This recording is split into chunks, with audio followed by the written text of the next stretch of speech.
Tunnel Rat alert. Civil defense information will be broadcast at 6:40. West of the Rockies, you're on the air. Hello. Y2K, how can we prepare? Stop a few of their machines and radios. Throw them into darkness for a few hours. We are fighting for our lives. My family must survive. For 5 years, 1,000 gallons of gas, air filtration, water filtration.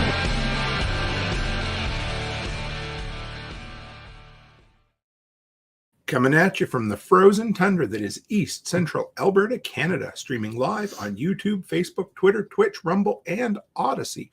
Welcome back to the workshop where we create community, find freedom, promote preparedness, and share success. I am Toolman Tim. Today is July 21st, 2023, and this is episode 341 of Workshop Radio. Great to have you folks. In just a moment, I've got my better half here to join me. We're going to have a great episode. This was inspired by a shorter ramblings from the road I did better part of a year ago now, where I talked about my desert island media. So books, movies, music, and more. The things that I would take into a bomb shelter with me if I knew I was stuck watching them for the next 5, 10, 15 years, whatever it would happen to be. But before we do that, you guys know the routine. We'll get through our announcements and then we'll bring on the beautiful Mrs. Cook. So first off, guys, this is Friday night. I see Backwoods Butcher first here tonight. Usually he's sneaking in the back door, but here he is. So, and one step closer, Byron Roberts, great to have you. First off, Friday, remember our brand new sponsor, good friends of mine and Becky's, Aaron and Nate of Two Chicks Homestead. Nate's the bearded chick. Aaron is not. It was an honor to have them sign up as a sponsor, guys. I appreciate them. They're an incredible couple who are raising their 2 daughters, homeschooling, homesteading. Nate's working full time. They just get a lot of shit done. Raising rabbits. Pretty sure they have chickens too. I know rabbits for sure, but either way, they have the Two Chicks Homestead podcast. So give them a listen. If you need extra inspiration in your ear holes, add them to your podcast feed. Number 2, guys, August 1st is the cutoff for the Self-reliance Festival. I've got a dog digging in a plastic bag behind me tonight. This is a good night. So Gilligan has aged. Do you like my hat, Martinson? I love this hat. I wear it everywhere now, don't I, darling? Self-reliance Fest, early bird ticket, $75. And the cool thing is, they just announced earlier today that Jack Spirko is going to be there, giving a presentation on artificial intelligence. I'm rather excited to hear that one. That was a big announcement that just came out a little while ago. So you got about 10 days left to get the less expensive tickets. My affiliate link is in the description below, so give that a go. And if you're coming, get them now. Save yourself $20 a head for going. And finally, the last, and this is not bullshitting, the last set of silver for sale is on the Shopify site. That's it. The last one. We had one more picked up last night after the show. Thanks to a fellow Canuck for that one. And that's it, guys. When it's gone, it's gone. That's the end of the Workshop Silver for 2023, at least the Workshop logoed silver. Next, I'm actually already in the works of we're going to do a solo 1 ounce Y2K coin. I haven't exactly come up with a name for the series. Something like apocalypse currency or currency of the apocalypse or modern apocalypse is going to be at least 4 quote unquote apocalypses that we have survived as Gen Xers or whatever you want to call us in our lifetime. I'm looking forward to it. Just going to be single coins, looks like once a year, but we'll get to that as we go. So with that, hang on a second. Let's bring her on here. Are we looking the right way? We are looking the right way. Yes, we are. You always have to be on that side. Yes, we're going to zoom you in just a little closer, sweetheart. And wow, so you just flew in from Hawaii? Oh, no, just down the corner. Yeah, from the daycare. I was close, wasn't I? Not really, but that's okay. How was your day, baby? It was a good day, actually. It was pretty relaxing and quiet. Got some stuff done that I had to get done. And, got shit done? Yeah, well, that's about as much shit as you can get done. Right on. Jeff Stark says, how big a hard drive are we allowed? 4 terabytes, talking about for movies, music, and books. So I'm kind of excited. It's the movie. Yeah, you're the movie star. Always love having you. But so we got 2 dogs in here this evening with us. It's because I've been gone all week. They act like they never see you for months on end. You act like you just came home from walking the Appalachian Trail, didn't it? Because they're my babies. Yeah, they are. and all they want to do is sleep with you, right? So, Mhm.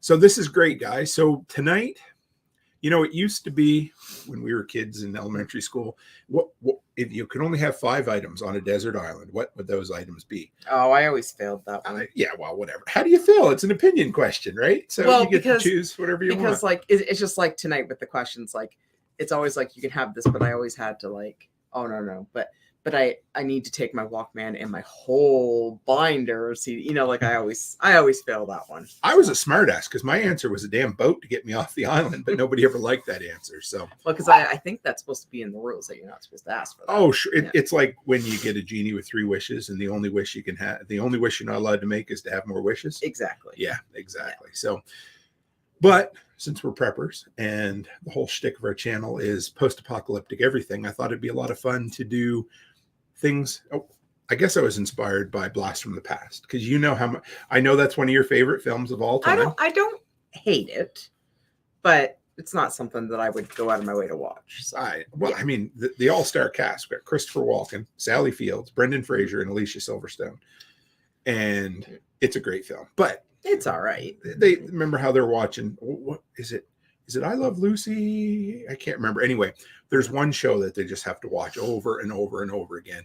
And of course, Brendan Fraser is equally excited and enthused every single time he watches it because he has the mentality of a 12-year-old, maybe? I don't know. I don't know. He's got the mentality of you with the National Lampoon's movie that we have to watch every year. And it's on my list. So you got problems. You'd be watching that one on your own. Wouldn't be any different than The Day After Tomorrow, would it? I don't think I have that one on my list. You may not, but no, I don't think I do.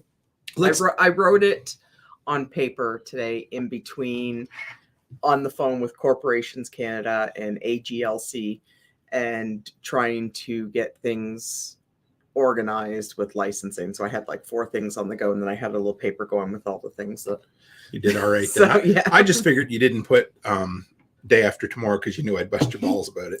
No, I can't remember if I put it on here. I have it on a folded up piece of paper so you couldn't see. I appreciate that.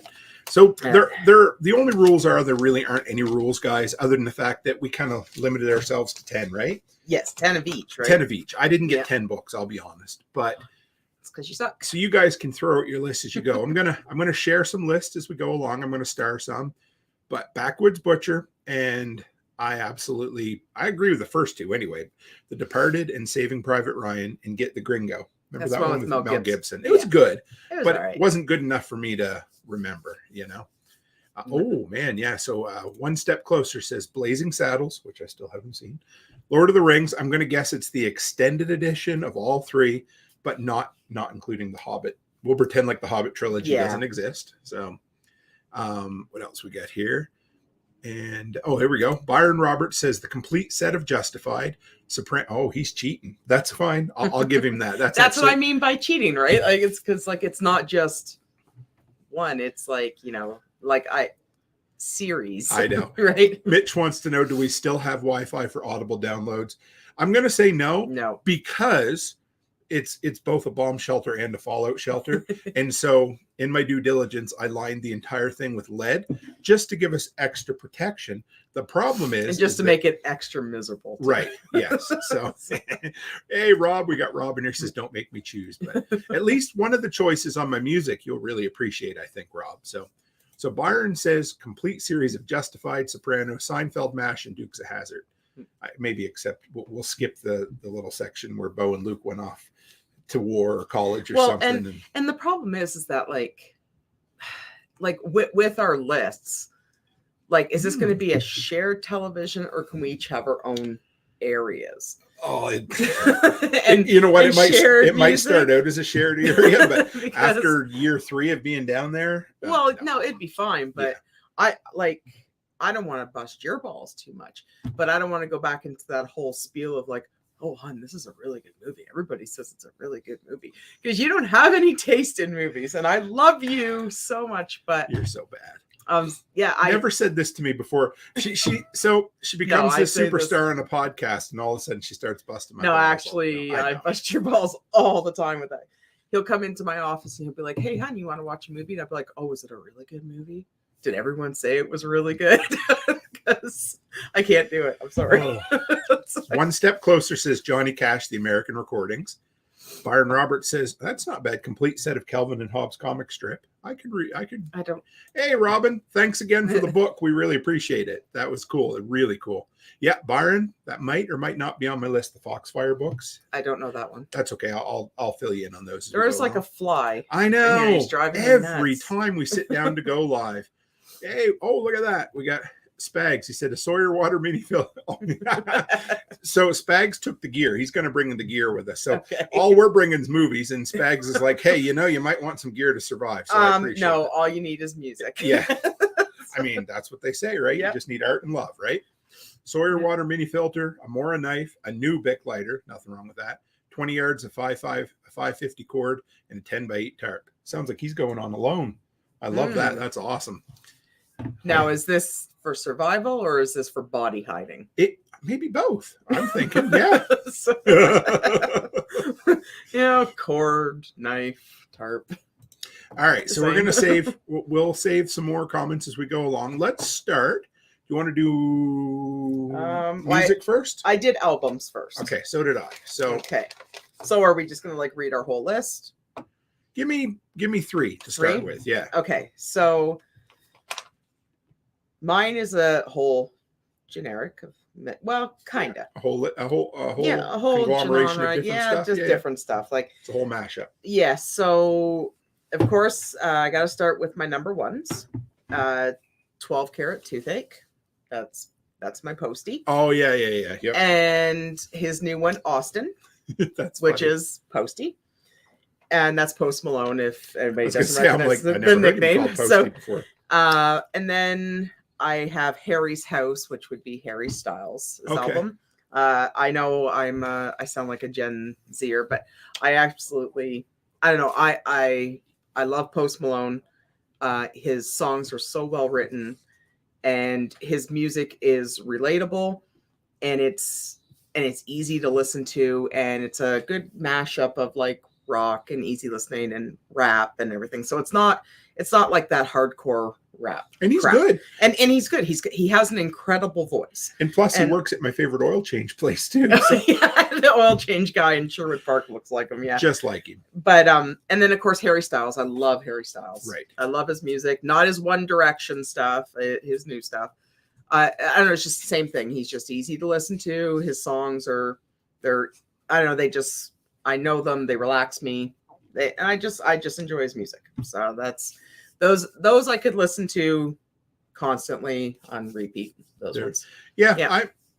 I can't even take or leave Harry Styles. I'll just leave him. But I do like Post Malone. You've got me into him. So I even have one of his records. But yes, my first three are all early to mid 90s throwback, kind of in that. Well, anyway, AC/DC Live, I guess, would be both. But just that rendition of Thunderstruck on that album is to die for. And it's got all the hits, I could listen.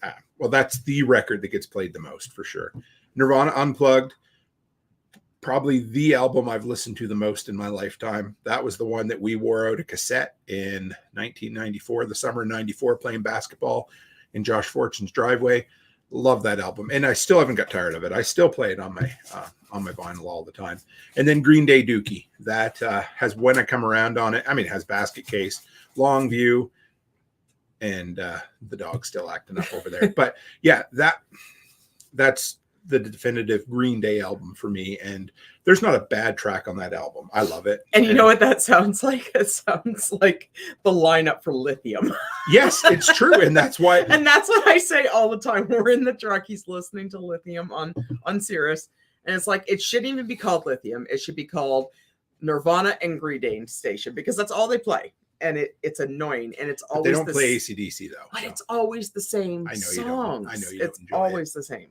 That's why we've kind of settled on 90s at 9, haven't we? Yes. Because until they get that R&B crap going. I literally get sick to my stomach with the hits. Which one's the one you play that I literally like feel it? The Pulse. Either one, they both make me completely nauseous. Well, your channels make me nauseous, so that's a problem, right? I don't make you listen to Turbo or any of those, but yeah. Robin Holstein says all the Star Wars, all the Harry Potters, but at least a Star Wars New Hope Han shot first version. So that's the original before George what's his name? George Lucas went back and re-edited it. But yes, you would take the Star Wars films. I like Star Wars. Yeah. If anyone says Avatar, you might as well just leave now. Don't put that on anything. Sorry. One Step Closer has their records and CDs. Good on music. One Step Closer says Princess Bride. That's not a bad one. I like that one. Yeah. So, okay. Out of the three that I listed, Mrs. Cook, which one would you listen to? If we were sitting down on a couch and we were both, kind of pissy at each other, and you had to pick one of those albums, which one would you listen to? And there's no technical difficulties here, guys. I think the steam's coming out of her ears. So, probably Nirvana. Okay. Yeah. Okay. And out of my three, which one would you listen to? One of the Post Malones. Which one? Probably 12 Carat. Is that the one that has all his Sunflower? Yeah. Austin has the new one, Chemical. Yeah, it's on okay. it. Everything. Yeah. I like. Yeah. It would be that one then. So yeah. You and your friggin' Gen Zs. I don't know. Well, wait till you see the rest of my list. So Tracy Lynn's not only into heavy metal music, she also likes murder documentaries. So if anything happens to Rob, we know what happened to him, right? If he disappears right after, it's like, they were on their honeymoon, guys, and well, But yeah. And there's more comments there. All right, we'll work our way down there. What do we got? Backwoods was also going to ask about Audible. So Tracy Lynn says, Becky, I feel that so hard. I'm thinking it's probably the lithium. That or me making fun of you about the movies being good. Rob says, Tracy and I just decided that Rob picks the music and Tracy picks the movies. There you go. That now see, oh no, poor Mitch. I feel for you, brother. No, I won't watch Hallmark movies. Not at all. Nope. They should, that studio should be found and just burnt to the ground. I don't even know how they keep making them. It's ridiculous. So for those on audio, poor Mitch, the comment says, my wife loves the Hallmark movies, so we would have different TVs. or in some families, my wife likes the Hallmark movies. I don't, so we watch the Hallmark movies. Oh man, yeah, ain't that the truth? Hey Nina. Nina over on Facebook says my family really likes Post Malone. He's How just can good. You not, yeah. Right? And he's a nice person, right? Like, and that makes it easier to like him, right? Like, and I heard he puts on a really good concert, and I want to go. I'd love to see him in concert. I mean, the dude looks like, Oh, he looks like a dirtbag. He looks like every uncle of every friend I ever had that lived in Bear River. No, he looks like something that just crawled out of a ditch and hasn't showered in 6 weeks. And do you guys remember back in the day, like when you'd have sleepovers, and it was a prank to write on somebody's face? Yeah. And this goddamn motherfucker goes out and gets ink on his face. But there's a story. He did that because it pisses his mom off. Sure. That's the reason why he does it. But no, he's a total dirtbag and he's a ditch pig. But you know what? He's as talented as I'll get it. And I'll give him that. You can look past the looks and he is talented. Backwoods Butcher says Jelly Roll's new album. I don't know who Jelly Roll is. Do you? I recognize it, but I'd have to hear the music. That's okay. Yeah. Brantley Gilbert's greatest hits and 90s country's greatest hits. So country. Here's the deal. I had a list that I did earlier. I actually took my 90s country off there, not because I don't love it. I mean, Black Hawk, greatest hits, I would listen to all day long. Alan Jackson, greatest hits, sure. Yeah, either one. So yes, I love me some 90s country as well. Byron wants AC/DC as well. One Step Closer says, Welcome to Paradise was their jam. Oh, man, I love that. I won't sing it, though. Don't worry. Yeah. Tracy likes Bad Religion. I wasn't much I didn't really. Is that AC/DC? No. That's another band. I know the band, but I haven't really listened to them. I thought that was the name of the song. One Step Closer says Metallica Black Album. I don't like Metallica. Rob says Injustice for All. Does Injustice for All have one on it? I think it does, but the Black Album is still my favorite. So go ahead, Mrs. Cook. 3 more. Okay. 1989. Taylor Swift. Oh, yes. I'm a Swiftie. No, you know what? That's a good album. I won't deny it. And Midnight's by Taylor Swift. Is that her newest one? That's her new one. Okay. And Charlotte and I are Swifties. We love Taylor Damn, Swift. this entire list is fucking. It's music I enjoy. I love Taylor Swift. I am a Swift fan. I would love to go to a concert, but I refuse to pay $10,000 for a ticket. Yeah. Do you want me to read just the rest? Sure, whatever. I have, of course, my two favorites, Get a Grip and Big Ones. Those are Aerosmith. Yeah. I have to throw a little bit of Aerosmith in there. To be fair, oh, here we go, guys. Here we Sorry, go, guys. Sorry. We're gonna let them out. So Yeah. to be fair, though, you could almost eliminate Big Ones and just go with Get a Grip. I Because like Big Ones, though. Big Ones was basically Get a Grip with a couple extra tunes. I know, but those were my two go-to music when I was in high school. 16 Stone by Bush. Are you serious? I love Bush. Oh, I love. Yes, Look at this, I love baby. Bush. That's the one we got. Yeah, well, there you go. That's the one. Yeah. I mean, Come Down is, oh, man, it's top 3 favorite songs all time. Now, this is probably going to be completely off the wall with my list, but the Eminem Show. I there's nothing wrong- love yeah, Eminem. Yeah. I didn't put And any Eminem on my list. Then but- I have Throwing Copper by Live. Oh, yes. That's my top 10.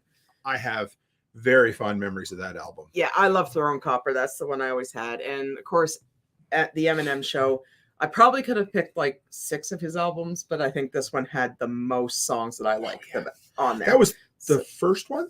Is that yes, Shady because then and- and then I think the second one is Take a Bow or something like that. Yeah. So, but I do love Gavin Rossdale. Like I love Bush, and I like, and of course, got to have my Aerosmith in there. So but I think it's a good. That's a good. Yeah, it's a good list. It's a good mix. You know, back in our day, our definition or our version of a Bluetooth speaker took 17 D batteries, and you get 14 minutes of playtime on it. But I mean, obviously, I've told you, but I used to play. It might not look like it now, but I used to play quite a mean badminton game. Won many provincial titles on it. So we traveled all over the province, and when that album was big, somebody brought one of them boom boxes, put it in the back of at the very back by the exit door and we played it it was an 8-hour bus ride, and they played that album the whole time. What 16 Throwing Copper. Throwing Copper. Oh, I love Throwing Copper. Yeah. Lightning Crashes is, I mean, that song still I gets me Alone chills. is one of my favorites. I Alone's great too. Yeah. They have so many good tracks for sure. Robin says Stevie Ray Vaughan, Couldn't Stand the Weather, Bob Seger, Greatest Hits, Allman Brothers, 7 Turns. Let's see what else we got here. Jeff Stark, second Stevie Ray. Mitch says Black Sabbath and Ozzy albums and the TV series House. There you go, baby doll. I actually been watching House. I've made it to season 3, I think, so far. Yeah. I kind of had to give it a break because it was getting really repetitive. So I just... Yeah, I enjoy him. He's Tracy. See, that's why you and Tracy get along so well. Yes to Aerosmith. Yes, and Taylor Swift is in Seattle tonight, and so are the Blue Jays. So yeah. Well, no, like Aerosmith. Just a little backstory. Aerosmith has been, I think, probably not so much now, but when we first got together, I think Steven Tyler's probably the only man I would leave Tim for. So it's like, because I have had a crush on Steven Tyler since I was like 14, and it's weird though because he went like he looked like an 80s male icon, and now he looks like everybody's grandmother. But the thing is, so there's like, and I'll be 100% honest, there is not one thing attractive about him, just the way he like the way he looks, but he's so talented, and he has an incredible voice. He has one of those voices that just hits you. Yes. Right. And of course, when I was growing up, it's just like when I first heard one of his songs when I was 13, I was like, this is incredible. I got to find out who this was. And I was just in love with him and he is talented. He is talented. And I actually, this was when I was like 13, 14. I'm 44 now. And I just seen him in concert last September. And then they announced that they're not touring anymore. And I would have been so devastated if I hadn't seen him least once. When we were beyond broke. Yes. When we first got married and we didn't have a pot to piss in. We had to go outside to piss. No, it didn't. Shut up, you idiot. Well, it felt like that, okay? Yeah. We kept the empty Maybe you did. Yeah, well, I still do, but Yeah. yeah, we kept the empty laundry soap containers on the shelf just so it felt like we weren't completely broke, right? But I told Becky one day, I said, 2 things, darling. I will get you to an Aerosmith concert and I will get you to England. Yep. Damn it, you did both in the last 12 months. So. Yeah, like I would have been absolutely devastated though if, and of course the whole story about before I went to go see him in September, that bastard went into rehab again. Oh, imagine him trying to better his life, freaking ruin my concert going experience. Well, he went into rehab, and then they canceled it all, and I was, oh my goodness, I probably would have cried. It was only like his 3rd show back when you went, wasn't it? Yeah. Yeah. So I was so happy to see him, and now I don't think he's touring. When they're almost done. They're doing a final. Yeah. Yeah. And then they're done. And you know what? Good on him. Good on him, because like he's old, right? I mean, and he needs to rest. He needs to do his thing, right? He's old enough to be a great grandfather at this point. Yeah. Well, like what is he? 74? I think so. Yeah. He's deserved it. Like he deserves it. Jeff says Allison Krauss. I know Allison Krauss. Allison Krauss in Union Station. They had that. When you can't say nothing at all. Thank you. I love that. I think that's the only song I like. Yeah. And all right. So the rest of my list is the Leonard Skinner self-titled album. It really has all their hits on it. I mean, I get that album is so good. So good. Bush, 16 Stone. Like I said, so top 3 songs all time. And I probably know this because for some reason that's what your kids always ask you, Dad, what's your favorite songs, right? But it's When I Come Around by Green Day, Come Down by Bush, in 1979 by Smashing Pumpkins. All 3 of those. I could put those 3 on repeat and I'm going to Graceland. That was my dad's song. I actually have it on my Apple Music. You play that one for me, and I'm like, what is this song? But yes, I'm going to Graceland. But I love Skinner. Oh my goodness, Freebird. So whenever we're on a long road trip, I try to time it so that Freebird's our last song. And I don't mind it, but I find it wears on me after a while because like it's really long and obnoxious near the end. Oh, but it's fun. I don't know. It kind of wears. Like I love Freebird. I do. It just kind of wears on me. I have to drive around the block so that the song can finish. It's just like that. And Backwoods Butcher says original name we were gonna name our farm was Simple Man Farm. I love it. Tuesday's Gone is probably it's still a hit, but it's a lesser known hit by Skinner. Yeah. I love Tuesday's Gone for sure. And of course, I grew up here in Sweet Home, Alabama. That was the only song I knew of. Overplayed so much. That one, that was in, or no, did it play in Air Force One? Remember they talked about it. So there's some line Steve Buscemi says, "Oh, the irony of people singing the song of a band who died in a plane crash or something." But it's so overplayed. Very, yeah. So Bush, 16 Stone, Come Down. Like I said, that whole album, that was perfection. When it came out, Razorblade Suitcase came out, and we thought you can't top this. And then 16 Stone came out, and I was like, it was pure. Yeah, it was great. And little side note, in Canada, for the first 2 albums, they had to go by the name Bush X. They put a little X in the corner because some other band owned the name of Bush. So some of those early cassettes have Bush with a little X next to it. It was pretty cool. Well, Gracie was helping me make the list there. And I told her, I'm like, I got to put Bush on there. And she goes, "Oh, that's what she's." You're an idiot. Shut up. All right. She's definitely our kid. Yeah, and I'm like, you don't have any taste if you don't know what song that is.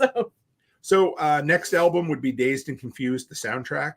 The reason I picked it was because there's just so many banging 70s tunes on that one album. It's what is it? Music to Get Stoned By, or Music to Get Stoned To? Oh. See, I didn't like that movie, so I never really. I love that movie, and it's weird because. I mean, it was from the 70s, but you watch it and it still makes me nostalgic, because even into the 90s, life was still pretty much like that, never phones or anything. It was just a bunch of people driving around doing absolutely nothing. But the soundtrack, and of course, good old Matthew McConaughey. Yeah. You know what I like? No, I'm not going to do it. So. Don't do it. Because then somebody will end up, all right. Yes, but the other one will get me. Somebody will clip that. Yeah, and be no, I'm not going to do it. I'm not. I can't. I want to, but I'm not going to. No. So, All right. Melancholy and Infinite Sadness. That's Smashing Pumpkins. It's got a ton of good songs, but it's got 1979. And, I do like 1979. oh, every time that comes on, I just, yeah. Oh, yeah. Slipknot, All Hope Is Gone. Okay. So I missed Slipknot when they first came out. It might have something to do with the fact that I was going to a Christian university at the time, and bands that wore, killer masks were kind of frowned on. So I missed them, but I've fallen in love with Corey Taylor and Slipknot over the last few years. But All Hope Is Gone. It's a good album from start to finish. And then Metallica Black Album. That was another album we wore out in high school. And it actually came out before, I think it came out in like 91, so I would have been like 10. But we played that consistently throughout high school. And see, I hate Metallica. You don't like I even don't like Enter Sandman or no Sad But True. I mean, don't like any of their songs. Like it I always found it was that type of music that gave me a headache when I listened to it, and I just could not. Yeah, I was a good album too, Rob. And I said had to sneak Slipknot Iowa in my house. Corey Taylor's so damn talented, it's unbelievable. But now Slipknot I don't know too much about, but I know Metallica. Well, Stone Sour. I don't think so. You've heard, I can't remember the names of their songs, but that's his side piece that Corey Taylor does. They'd be like, they kind of have like a Matchbox 20, that kind of vibe a little bit. I would know it if I heard it. I just Sour. No. Oh. Anyway, if somebody can remember their album, that would, hey, Gunfighter Concealment, thank you, liked and shared. I appreciate it. But they're a good band for sure. So Backwoods says my oldest loved the Black Album when she was a baby. Now she calls it that noise. That's what it is. I consider that kind of stuff noise. We had a little redheaded boy. What was his name? Hunter. Hunter. So, when the daycare first opened, we only had a few kids. And so I would hang around there all the time. It was great. I would because we were still doing a lot of renos and stuff. And they all called me Uncle Tim because my two nephews went there. So it was like 5 kids and 2 of them were my nephews. But Hunter, at the end of the day, when things were, through the glass, Stone Sour Through the Glass. I probably know. Yeah, I'll play it for you after. But so anyway, I would always ask the kids, like, what song do you want to listen to? If there's only 2 or 3 of them at the end. Hunter was always the last one. And what did he call it? He didn't call it Thunderstruck. He had a different name for it. I don't remember. But it was a really cute name. It was Thunderstruck, yeah. So him and I would always crank up Thunderstruck and jump around and dance. And the little bugger knew all the words. He sure did. He could rock it out. He could play air guitar with the best of them. So, yeah, he was a good kid. But Tracy Lynn said, I snuck in Rob Zombie, the first CD I ever bought. Is that Dragula album, I'm guessing? Do you remember? Yeah, see, I don't like Rob Zombie either. That's what I would call that noise. Noise. Quit that noise. What else we get there? Yep. Okay. So, so that's the albums, guys. So that's the soundtrack to Underground. That's what we would listen to. Yeah, we would have to have AirPods, I think. Because I don't think I could listen to that noise all day. Can you imagine the first time I left my AirPods down, forgot about it, and Franny chewed them up? Oh, yeah. I'd be like, honey, I don't know where your AirPods are, but I'm going to use mine, okay? Yeah. Yeah, and I think she has chewed a pair of yours. She did, right? Yeah, yeah. Robin said the first CD she ever bought was a soundtrack to La Bamba. I had my grandmother had La Bamba on tape. What? Oh, yeah. But you know what? I love that movie. Like in Richie Valens. Never seen it. It's good, is it? Yeah. Yep. I think it was. I can't remember who plays him. Yeah. It'll come to me. And Rob said his first CD was ZZ Top. One Step Closer was Bad by Michael Jackson. Do you remember your first album you ever bought? First one I ever bought? Not particularly. I think the first one that I bought with my I actually went to a store and bought, I think it was Madonna. Okay. Which one? The one with like a prayer. Oh yes. Okay. I can't remember the name of it. Right. It was Madonna, and then after Madonna, then it was Lou Diamond Phillips. That's what I was thinking. Yeah. But then after Madonna, it was New Kids on the Block. Oh yes. Had to have them, and then it went to it was New Kids on the Block, and then it was Michael, and then I had a bunch of Michael Jackson ones. I know I had a bunch of those, and then I found Aerosmith, and then it kind of went. And that was on cassette, right? The first ones you bought, or was it CD? CDs. Really? Yeah. You're 2 years older than me, and your first albums were CDs. Mm-hmm. And I didn't have my first CD player till it was like 99 or 2000. But the problem is, you lived in a city. We lived in a city, and I had access to Columbia House. Oh, I did too. I ordered 13 cassettes for a penny. I ordered 13 CDs for a penny. And that's why I was trying to remember which one was the first one. My cat Catherine also ordered 13 pennies, 13 well, CDs. I ordered them. Brian ordered them. Amy ordered them. My dad, my mom, and then we started going through the cats and the dogs, and we had all kinds of them.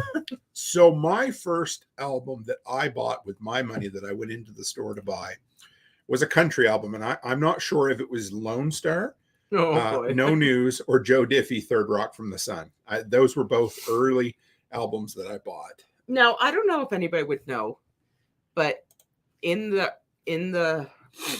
early 90s, there was a movie that featured "When the Lion Sleeps Tonight" song.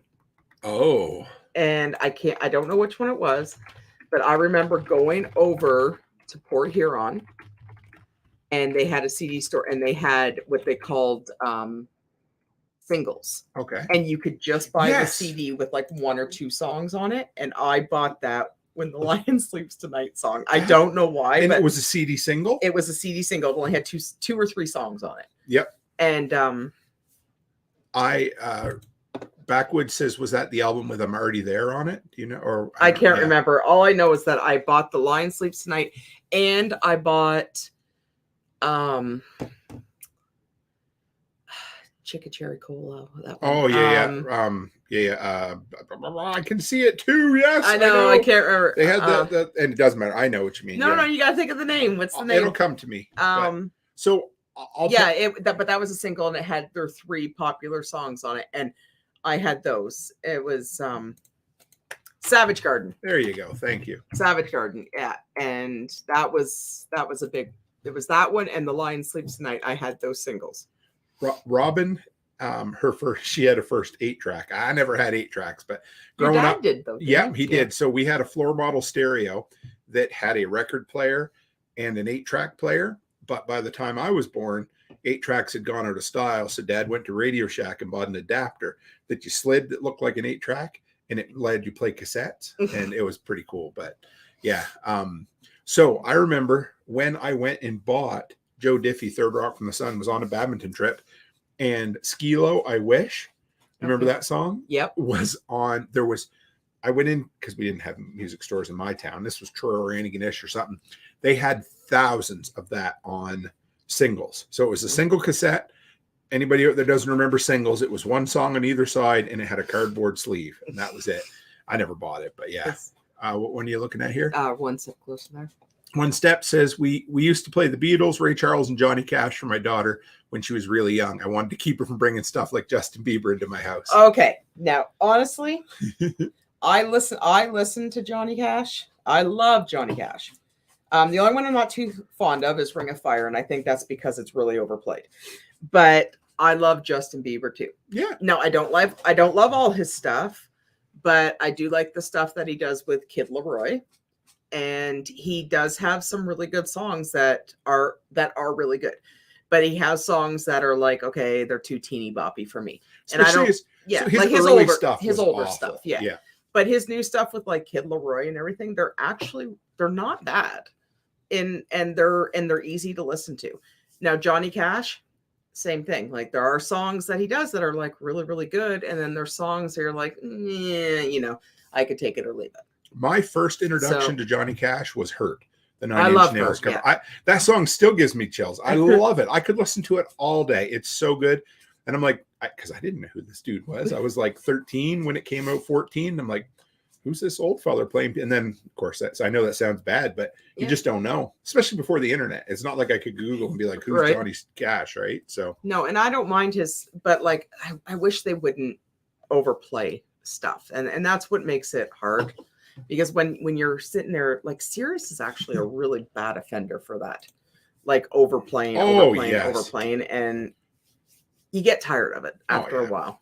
One Step Closer says Canada needs to apologize for early Bieber. Oh yeah, I don't There's like a lot early of things Bieber. we need to apologize for. No, early Bieber is he was kind of like a single version of like New Kids on the Block. I was gonna say NSYNC. NSYNC and everything. Yeah, like, and honestly, and he was like a male version of like Britney Spears. Yeah, and like the kid was really talented. Yeah. He was, and he still is talented, but it's just I think he had to find his niche. Oh yeah, that's all. And then once he found it, he's actually even more talented, if that makes sense. But I know he has sold a lot of his music. Yeah, because I know he's having some health problems, and I feel bad for the kid. Like, he's not very old, and he is having a lot of health problems. So it's kind of interesting if you guys haven't followed, but there is a metric shit ton of artists who have been selling the rights to their music so that they have money to invest and use now, as opposed to getting the royalties down the road. And it's interesting. I seen a list of over 50 artists that have done it. Well, and he's doing it because I don't think he's touring right now, because he has that issue where half his face is it goes paralyzed, right? And I think they're trying to. I think he's got health issues, right? And I feel bad for the kid, because like, what is he, like 25, 26? Oh, I think he's got to be 30 now. Doesn't he? I don't know. I always consider him a kid, because he's just a baby, right? I mean, anybody who's younger. And I feel bad for him, because like, you know, he was thrown into this when he was like, what, 13? Yes. So, you know, like, he's 29 for those who are wondering. Yeah, so he had Bell's palsy. Yeah, it's like that. It's like that, but it's another sin. Yeah. But he's had to cancel a bunch of his shows and everything, and I feel bad for the guy. Yeah, because I mean, I think he's cleaned his life up too. Yeah, well, he's married. He was a partier, and but he married the lesser known Baldwin, which one? The least known Baldwin brothers' daughter. Stephen, I think. Stephen, yeah. Yeah, Stephen's daughter. The one who didn't shoot somebody. Sorry, I don't know. Maybe he did, but that was Alec. Yeah, I know. He's the most popular of the Baldwins. I would say the most well known. I don't know if I call him the most popular. Well, he's the one that's the only one acting. Yeah, he's certainly not the most popular with some people in the world. No, but he's the only one that's bringing in a paycheck. Between paychecks and spitting out kids, I don't know which one he's doing more. Geez, yeah. I have 17 kids after the age of 60, so he's insane. One Step Closer says, each their own. But Shania Twain can apologize to me anytime. Oh dear. I don't like Shania Twain at all. And honestly, Shania Twain was like dormant for a long time, and she should have just stayed where she was. All of a sudden, 20 years later, she shows up, and you're like, "What is going on?" She's not talented at all. Honestly, I think she's just riding her name. Oh, sure. And I don't know. I didn't even like her music years ago. I don't know. I just don't think she's talented. And I don't know what people see in her. I really don't. Movies or books next? I have books next. All right. So you go ahead. Give 3 or 4 to start with, because I've only got maybe 5 books on my list. Seriously? Yeah. Well, you do yours first then. All right. Well, so The Stand, of course. Yep. I'll give you that. I'll do like The Stand. Yeah. Because it's kind of funny that I don't know. I was thinking, all right, so I'm going to read a book about the end of the world while sitting in a bunker, probably surviving the end of the world. I thought there's some irony there, but it's a 1,000-page magnum opus, if you want to say, of his. It's the story is incredible. Stephen King. And Stephen King, I find a very hard read. Yes. He I don't know, it's not bad. But so the second one is one I read recently, actually, and that was Atlas Shrugged.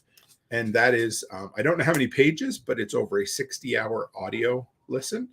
And it is a book that you could go back and read and read and read. Because I found it very dry. Well, you did, yeah. But of course, you came into it. Of course, she came. For those who are listening, you heard about 3 hours of it, of the speech. There's like a 10-hour speech in the book. But sure, it is. It's part fiction and part philosophy. And so it's great, but definitely it takes it's boy, there's for sure. Tracy says The Stand is my favorite book of all time. See, there's a reason we got along good too. So over 1,000 pages. Okay. Atlas Shrugged's over 1,000 pages as well. So my first 2 books are 1,000 pages each. Well, at least you have something to keep you busy. Well, if the zombies ever break in, we could use them to bash the brains in, right? So, or start a fire like what Tracy said. Backwoods Butcher says, well, I guess you'll have to get a fire going at some point. Poor Bill. It's all right, dude. He's insecure about his grade 1 reading. Oh, okay. It's no big deal, So I picked a book that I've wanted to read for a while, but it's 1,001 movies you should see before you die. And I thought, again, It's kind of morbid, right? It is, but it's also ironic because I would be in a bunker underground reading about movies that my ass is never going to get to see. But it would be interesting. I wanted to pick one. It'd be kind of like salt in the wound, right? Yeah, it's like, oh, I'd love to see that, Yeah. It's like poor Brendan Fraser underground with his dad, and his dad's trying to explain to him baseball. They run because they must. I finally get it, but so yeah, I thought it'd be good. Any one of the Foxfire collected editions. So you said you didn't know what the Foxfire books were, and that back long before we got married or even met, when I first got into homebrewing, I came across this book called The Foxfire Book of Beer and Winemaking. Oh, so it's like a how-to book. Well, it's not actually. Okay. From what I understand, it was a magazine series that came out of interviews, I believe. So this was backwoods, born and bred country people in the Appalachian Mountains. Okay. And this was a collection of their stories, their how-tos, everything they did to get by for years. And so eventually they took a bunch of the magazines, turned them into collected editions, and there's like 10 really thick books. Okay. So I've always wanted to get the series, and I thought, if not, might as well have one to read down there, right? She just don't give up. No, she doesn't. I'll let her in, the little bitch. Hey, it's Maisie at the door. She doesn't give man. up. She just keeps going and going. Like most dogs quit after a while, but because she knows that she's trained us, right? So yeah, she doesn't stop. The Going Home book series, I figured I put that again. I'm like, all right, gonna be it's just one that I enjoy. I love reading. I've listened to it 3 or 4 times now, and it's 11 books at this point, so we'll just call it one big book. And this one's funny, but back to basics. That's that big. Okay, so back when Becky was the manager at a payday loan store many moons ago, I couldn't afford to buy the Back to Basics book, so I borrowed it from an aunt. And over a few days, we photocopied the entire thing, pages upon pages. Because the company paid for the paper. Yes. And then I lost it when we moved. But I now have a copy of it. But, I mean, it was a lot of pages. It was so many pages. Yeah. And so, that was... My paper allowance went up that much. It did, yes. But I figured, you know what? If we're going to be down there, eventually we're going to be coming out. And it would sure be nice to at least learn, mental skills to practice once we get out in the real world again, right? So, all right, we're going to go through here and see what do we got. Okay, we got One Step says Hitchhiker's Guide. I've never read that. Robin says Hotel Transylvania. Isn't that the movie with Adam Sandler? Isn't that what it's called? The cartoon you're thinking. Yeah, but it's cool. I don't know. A vampire historical. No, I know it's not. But is that really what it was? Or I've never heard. It is Hotel Transylvania. Yeah, okay. But that's not the same. No,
Everybody can hear me?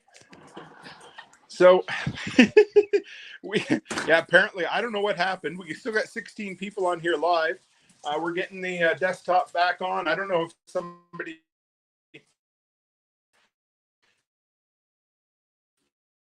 hit a tree or what, but it's warm here. And so, if you can get in there for just a minute, we will get the desktop back up and running.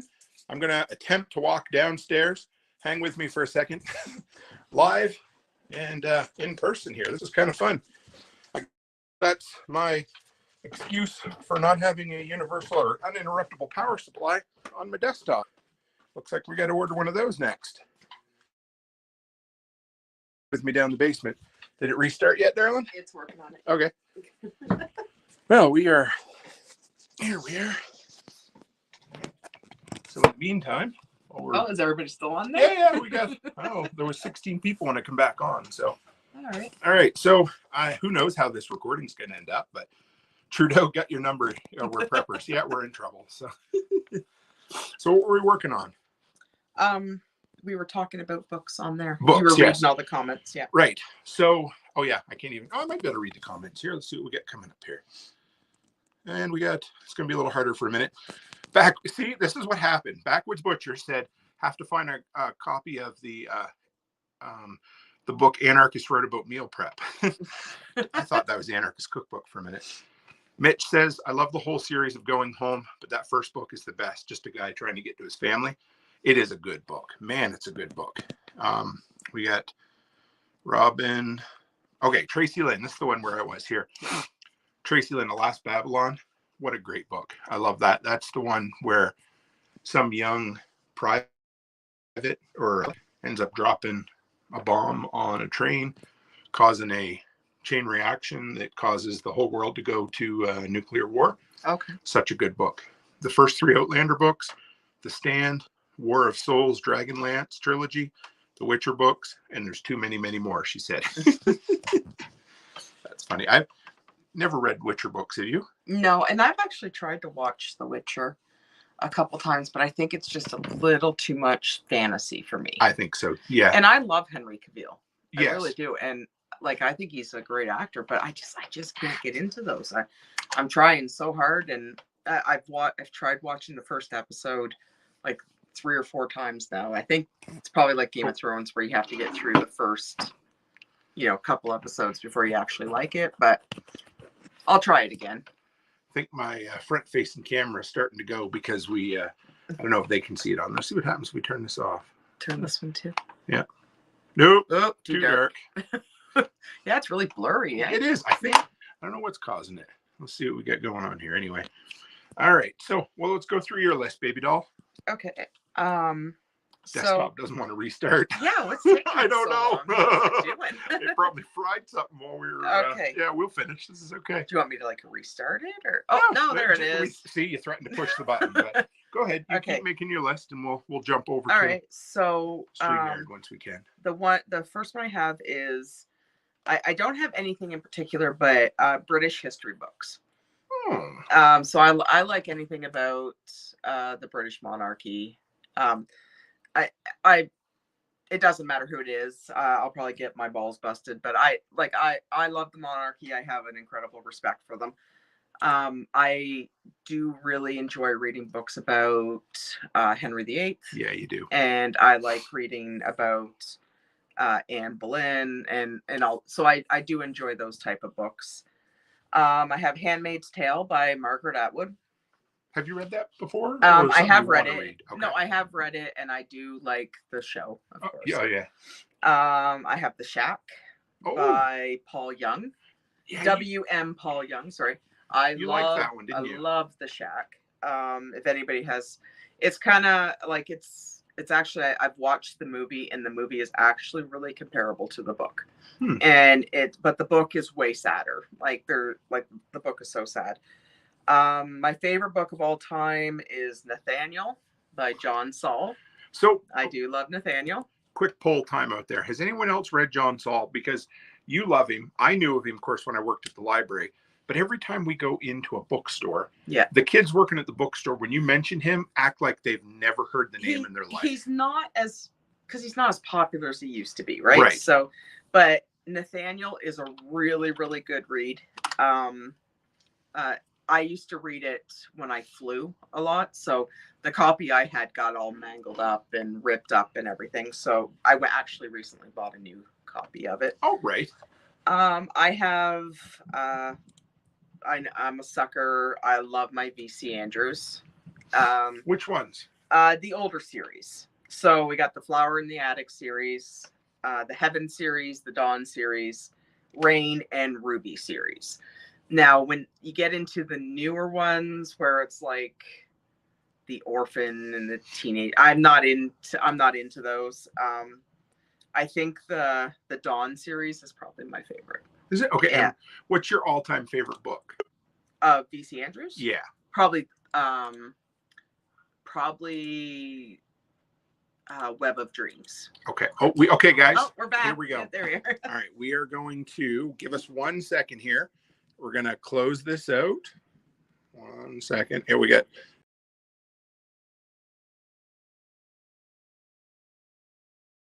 Switch them around. There we go. Can you hear us now? All right. Okay, turn these guys off. Yep. And there we go. And we so are I'm back. not sure why we lost the power. That was that. I think there's a storm coming. The weather is so heavy today, and it keeps saying there isn't one, but there's got to be something coming. Oh yeah, definitely.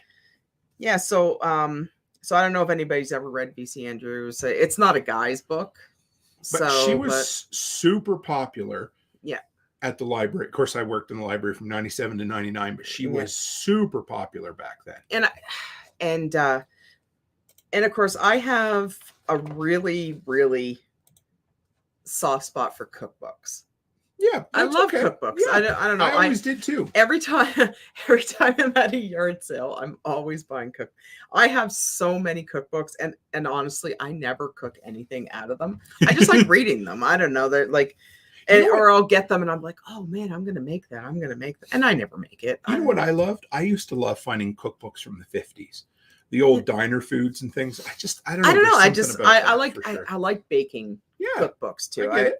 Now some people are going to think it's very weird, but I enjoy Century of Warfare books. Okay. I love those big like time life books. Yeah. When I was a kid, my grandfather used to have Century of Warfare of all the wars going back to like before the Confederate War. Okay. And I love reading those, but I love anything history. World War II books. Anything about World War II. I'm a huge fanatic for history there. I love Egyptian history. Yes. So anything Egyptian history books. And I'm a little bit quirky I like reading books about the zodiac signs and meanings of dreams and stuff like, kind of like. Have you ever, I know it's been a lot of years, but have you ever read books you remember and those that you really liked, or do you remember a certain? My grandmother used to have a series of books. It was in a 3-pack, and it was like meanings behind your signs, meanings of dreams, and I love those type of books. And Egyptian history books are the same. Like I love reading about like Caesar and Antony and Cleopatra and history. Any history is I just like anything like that. And it doesn't have to be Egyptian. It could be anything like but World War II books, it's not something I say I love reading, but I love the history behind everything. Right. So I like reading about the warfare and planes, tanks, all that kinds of stuff. All that kind of, it's all interesting. For me as a kid, growing up, the Second World War veterans were all still alive. Mm-hmm. So I heard a ton of stories about World War II. But as I got older, I got really interested in the First World War because we never heard much about it growing up, right? No, and I that's why I put Central Warfare, because I love reading about World War I, and I like I like reading about even like the older wars from Henry VIII's time and all that kind of stuff. So those would be my 10 anyway. Well, it would be a vast library. That's what I mean when I say I cheat. Yeah, that's okay. whatever, there wasn't really any rules per se. It's just a fun, So we've done music, we've done books. We also did a completely unexpected power outage, which nobody thought would happen. So we lost there. There we go. So that does mean I do need to get a UPS, an uninterruptible power supply, which is just a little battery box that you plug your computer into. And then that would have just skipped. But we would have probably still lost our Wi-Fi. So I'll have to plug that into it too. But yeah, we definitely would have lost the Wi-Fi because the Wi-Fi doesn't work on good days. So. Right. Although I do think I have a battery power supply box that's coming that I have to test out that may work as one of those. So we'll give it a shot. But so we're going to go on to movies here, but I just wanted to say thanks, guys, because when I logged back in, there was still 16 people there watching a blank screen. So I appreciate you guys for like goddamn sure caught them preppers again, right? So no, he put our power bill up too high. Yeah, it's true. Yep, they shut it off on us. We couldn't afford it. So. Yeah, it's too high. We didn't pay it within the 10 days. Too damn high. Yeah. So you start with the movies, babe. Do you want to do? Okay. How many you want to do at a time? Well, I have 10. Okay. Or no, I think I have 11. So you want to do 3 at a time, or do you want to do? Yeah, let's do 3 at a time. Yeah, I have 11. Okay, so yeah, actually, I was wrong. I do have the day after tomorrow on here. I knew you did. I forgot I put in there, but I did erase one in there. I erased 2012. I assume because you love that. I don't know. I just I couldn't figure out which one I liked more, so I put day after tomorrow, and I should have put /2012. No, your favorite is day after tomorrow. Yeah, I do like that one. Yeah. Dawn of the Dead, the original. Oh, not the original. Sorry, the one with Sarah Zack Paul. Snyder, with Sarah Pauly. Yeah. And that has one of the best opening sequences of a zombie I film love ever. Dawn of the Dead, and I should have put a /World War Z because I really love World War Z too. I just like World War Z. I don't love it. I watched it the other day. It was really good. And then I have the Nightmare on Elm Street series. Because the original one with Robert Englund. You know what? I'll give you that. I love my Freddy Krueger. We'll just call that. You just brought down a little Blu-ray kit, a little multi-kit Blu-ray with all just the originals, the Robert Englund ones. Mm-hmm. And I would watch them 1 through 7. Now, if I had to pick, I would probably take Friday the 13th. But I know you love. I know. Yeah. Yeah. No, I love my Freddy. So. I definitely had to put those on there. Yeah, no, I can't. So what did you have? You had Dawn of the Dead, Day After Tomorrow /2012, okay, and Nightmare on Elm Street series. Yeah, I can see all of those. They're all entertaining beyond belief. So, One Step Closer said Predator. That's I do like one. Predator. Yeah, the old, the original one with Arnold. Yeah, Shaun of the Dead for Byron Roberts. I don't have it on my list, but I like Shaun of the Dead too. I would, but it's I classify Shaun's Dead as a comedy. Yeah. And I'm not a huge comedy. So, I mean, if we rented an Airbnb in an underground bunker and the world ended and the only film they had was Shaun of the Dead, we wouldn't be disappointed. I'd be okay with it. Yeah, we would make it work for sure. Backwoods Butcher says this one's coming out of left field, but the Nicholas Sparks collection from Notebook to Safe Haven. Ooh. It's funny. I don't have any movies like that on my list. I'll just say his dad was friends with Tiger King. True story. With who? Tiger King. You remember Tiger King? Or something like that. I don't remember what he said. Yeah, anyway, but there's jokes about they bug him about it. But no, that you know what? I don't mind the Notebook. I'll be honest. Safe Haven, I don't know which one that is. That might have been the one. You remember the one? I want to say was it Robert Pattinson or the one who played Ted Bundy? Who's the other one there? Zac Efron. It might have been one of those where he played like a military guy and he fell in love with and then he ends up dying. The veterinarian, or does he end up dying? They all die in the end. Everybody falls in love. Somebody dies. Everybody cries. I think I've seen it. I'm not huge into mushy mush either. So. And that's okay. Backwoods says we're the single mom. You know what? Yeah. Dude, this is the best part of this show is you can listen or watch whatever the hell you want because that's your guilty pleasure. You know? The lucky one. That's the one. Yes. See, you didn't even know either. I mean, they all blend in together. It's, so-and-so falls in love. They live for a while. Somebody dies. Everybody cries. The end. That's how it works. Fall in love. Yeah. All right. So my list. Yes. Pulp Fiction.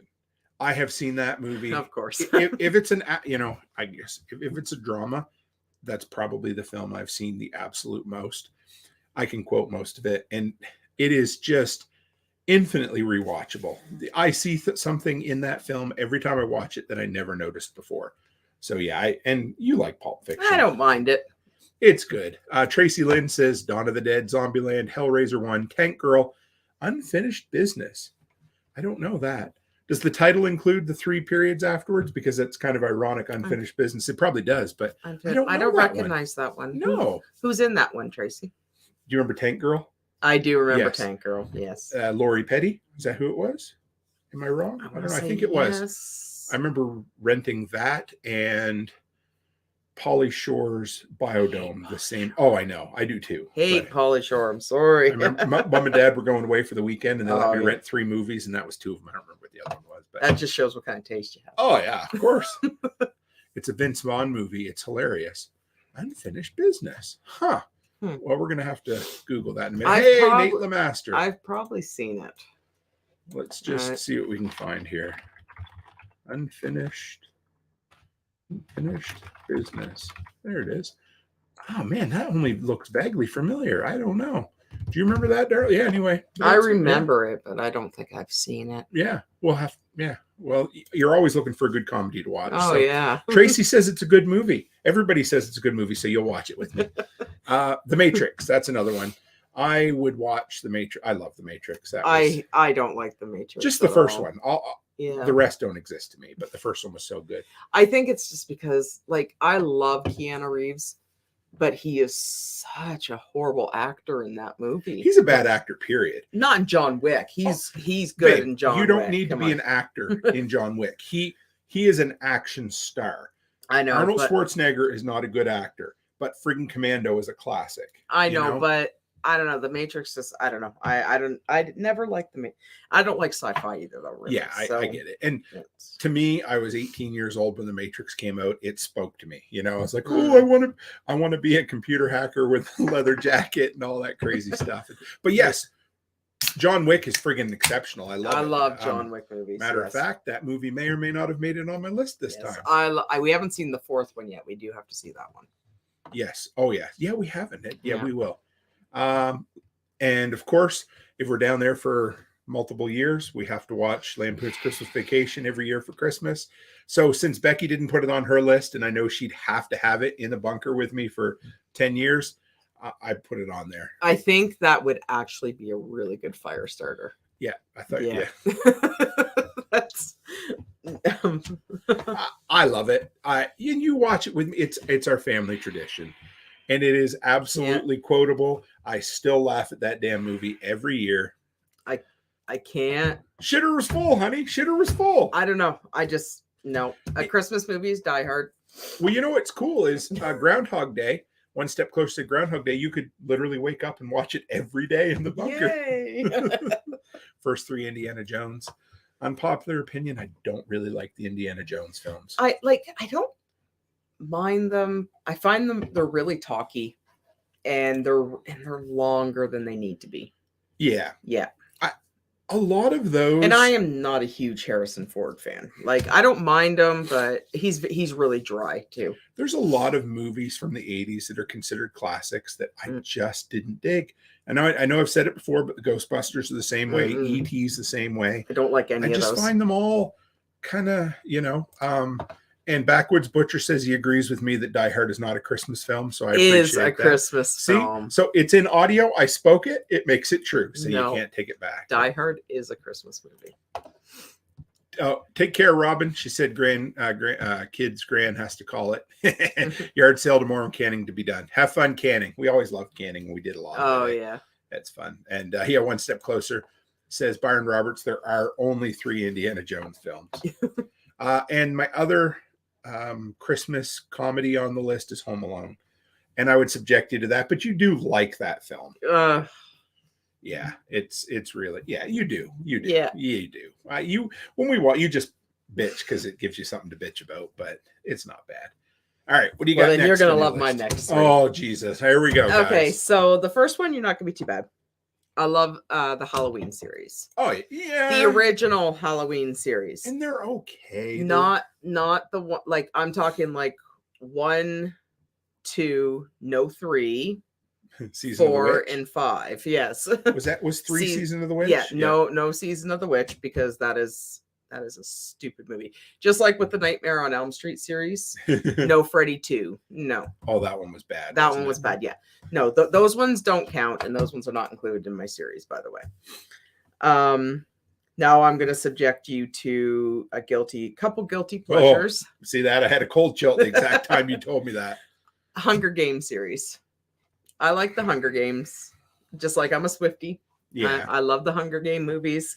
I don't know, it's just a guilty pleasure. They're okay. Yeah, I won't. I don't mind them. You know what? Like, of all of the young adult post-apocalyptic novels turned into movies, I could at least those were good. Yeah, I do. The rest of them were like, the Fifth Wave and all those. You're like, really? No. Where did these come from? And this one you're really gonna love. Oh, here we go. What do you think it is? As soon as you say it, I'll know it. But give me the genre. What's the genre? Vampire. Oh my God, the Twilight The films. Twilight series. Now, here's the deal, though.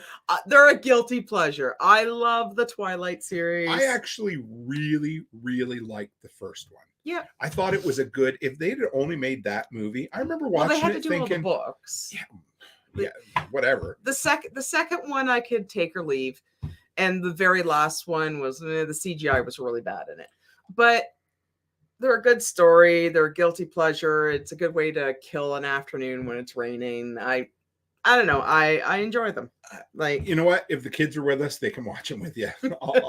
I'll go out to my shop. Honey, why are you standing in the corner? It's my shop. Be quiet. Yes, One Step Closer said, well, Jennifer Lawrence was the first female action star. That's what she said one time. Yeah. That she thought, there really was no female action star roles before that. I mean, there was and the Hunger Games is really good. Oh, yeah. But I mean, we're talking about Sarah Connor and Ellen Ripley. Yeah, they didn't exist. But, no, they never did. So, but it is a good movie, and Tracy Lynn agrees with you. Yeah, and I like the Twilight series. I don't know, like, are they ever going to win any awards or anything? No, but it's just a guilty pleasure. They probably won some MTV Movie Awards. But yeah, for Razzies maybe. I think they won for like Hottest Kiss or something. They used to do that, but I don't know. I did like the first one. When we first watched it, I was like, well, this is kind of original. Yeah, I enjoyed it. I really thought that the two of them had chemistry. Yeah, and that's what makes it a good movie too. Is that because they were dating. Sure. When they were filming the movie. So the chemistry was good, and like the acting wasn't great, but Robert Pattinson was really good in it. Yeah. And I think Robert Pattinson is a really good actor. And I agree. It's just, I don't know. And it's, and it's interesting that they have both gone on to incredible things. Mm-hmm. And Kristen Stewart's not the greatest actress in the world. But she won a friggin' French Oscar. Like she picks some bad movies too. But like she's not the best actress, but Robert Pattinson is really good. Yeah. I mean, he's a killer Batman. And you know what? So. And I think the rules were made for them. And I don't know. It's about time they reboot Twilight. I'm sure they will at this point. Oh, it'll just be ridiculous. Oh, it'll be awful. Yeah. But was that how many? You want to read one or two more? Sure. All right. Okay, I kind of cheated on this one. The DC movie series. Oh, I see. So that would be. So this will be a book of Okay. Well, so no, not all of them. So this would be right from the Henry Cavill Superman. Yes, I love Man of Steel. So Man of Steel, awesome. And then you got and actually, I was just watching Dawn of Justice last night. What one was that? Justice? Batman versus Superman. That one. Yeah. So that one, and then of course the Justice League. And then you've got the first Wonder Woman movie, not 1984. That movie was shit, even though Pedro Pascal is in it. It was a shitty movie, unfortunately. How does that happen? It was go the from director. One of the greatest superhero movies ever made to one of the worst, and it should have been perfect. It was Wonder Woman in the 80s. How could you go wrong? And it was so fucking bad. It was awful. So bad. And I don't understand because like Pedro Pascal is incredible. Right. And what did he play in it? He was the bad guy. And Gal Gadot is in an incredible Wonder Woman through and through. So I don't understand where it went wrong. It was too much CGI, too much over the top. You can have too much CGI. And then of course the Flash movie. Which we haven't seen yet, and I know it's going to get a lot of flack for it, but we have to watch it and then like that whole DC movie series, I love all those. Is Tracy saying that Robert Pattinson's a great singer? Oh, maybe. I didn't know. If he is, He looks like he might be. Yeah. Yeah. He's a good actor. It's all I can say. He has taken some really good roles the last few years. Anyway. And do you remember, I think it was the first year into COVID, we started and we watched all the Marvel series in order. Did. That's right. That whole Marvel series. Okay. I love that. Like if you go online and you Google timeline of the Marvel movies, it gives you what movie to start with and what way to watch them, so they all intertwine. And that was I love that. I love all the Marvel movies. Let's say all the Marvel movies until the Spider-Man that came out after Endgame. Yes. That was Far From Home, Going Home, Spider-Man loses his home, Spider-Man's homeless. I can't remember which one it was, but that was a great film. But you know what though? I'm not gonna bash Spider-Man too much because Tom Holland is an incredible Spider-Man. Oh, I love Spider-Man. No, and the one with all three of them, that was really good. Oh yeah. But what I'm saying is, from then on was all shit. The new ones, I've just like the new Black Panther movie was shit, and WandaVision and whatever the hell else. We're just going to pretend like those don't exist. Yeah. No, but if you Google it, just that timeline all the way up to Endgame. I love those movies. So I've got a couple of more comedies. But of course you do, because you know how much I love comedies. There's one on here that you would watch over and over again with me, and that's Tremors. I do like Tremors. I like Kevin Bacon, yeah. Tremors is a perfect film from start to finish. There's not a wasted line of dialogue. There is not a wasted plot point. It's perfect. I mean, even down to the graboids. They look so stupid, but they're practical. The movie is, I cannot find a flaw with that film. And you know, it's a sin too. I was so hoping they would have rebooted it, and then he passed away, and I was like, that's give a shout out to Haas. Great to see you in here, even for just a minute. We appreciate you dropping by every time. Yeah, it was a sin when I heard Ward, right? When he passed away, because I was so hoping they would have did a reboot of it. Well, they started it. They were going to do a Tremors TV series. They did a pilot, which we never got to see. Both of them were in it. Not as TV series. I wish they would have did a remake of the movie. But it was going to be like a short, 6 or 8 episode show with the two of them in it, dealing with the graboids again. I would have loved it. But Tremors is a perfect film. It's perfectly written, perfectly paced, and there's something about what are their names? The guys in the movie. But I mean, Kevin Bacon and Fred Ward. Their relationship is perfect. I can't remember. Wasn't one of them Frank? It's all right. Yeah, I can't think of them right now. But anyway, they were. There's something about how those two carry on. They complete each other's sentences, but they're hilarious. Like they always end up just. They're in the funniest situations. They know what each other wants, but yet they bust each other's balls constantly. It's so cheesy. Too, it is. Right? Yes. It's so cheesy. I love that. No, movie. It is a really good movie. Oh yeah. So we got Tremors, and then of course Blast from the Past. The irony isn't lost on me about a guy who spends 30 years in a bunker and then grows up. But I do love that film.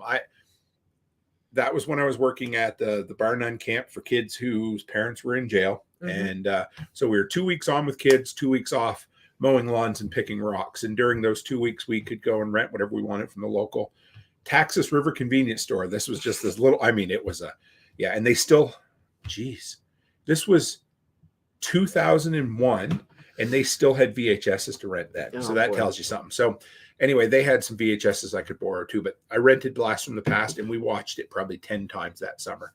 And I'd never heard of it. And I just loved it. It's a funny film. I'll give you one more.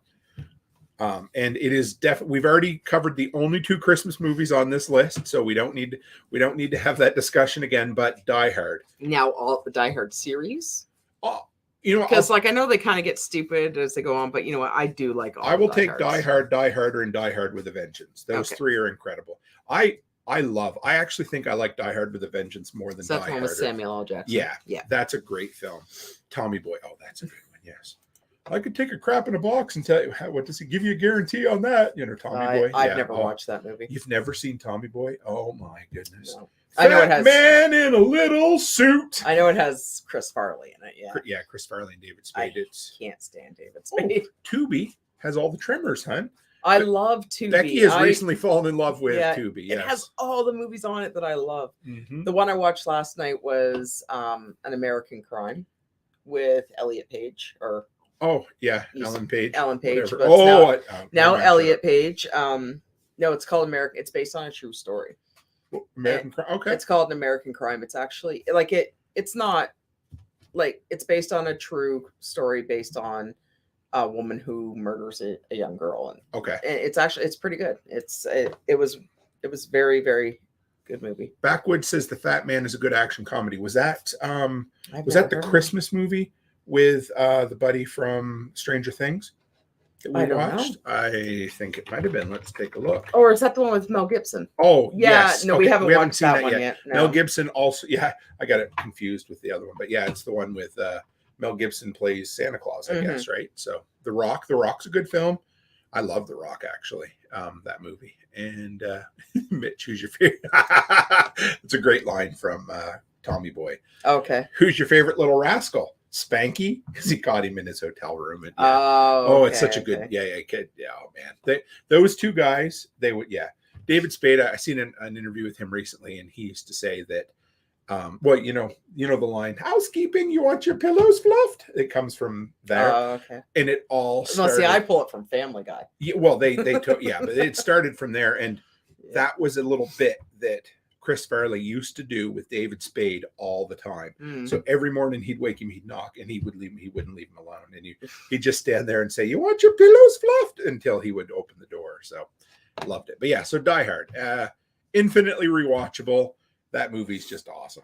Yeah, I do like Die Hard. How many you got left, babe? I have 3. Give them to me, baby. Okay, the original Batman movies.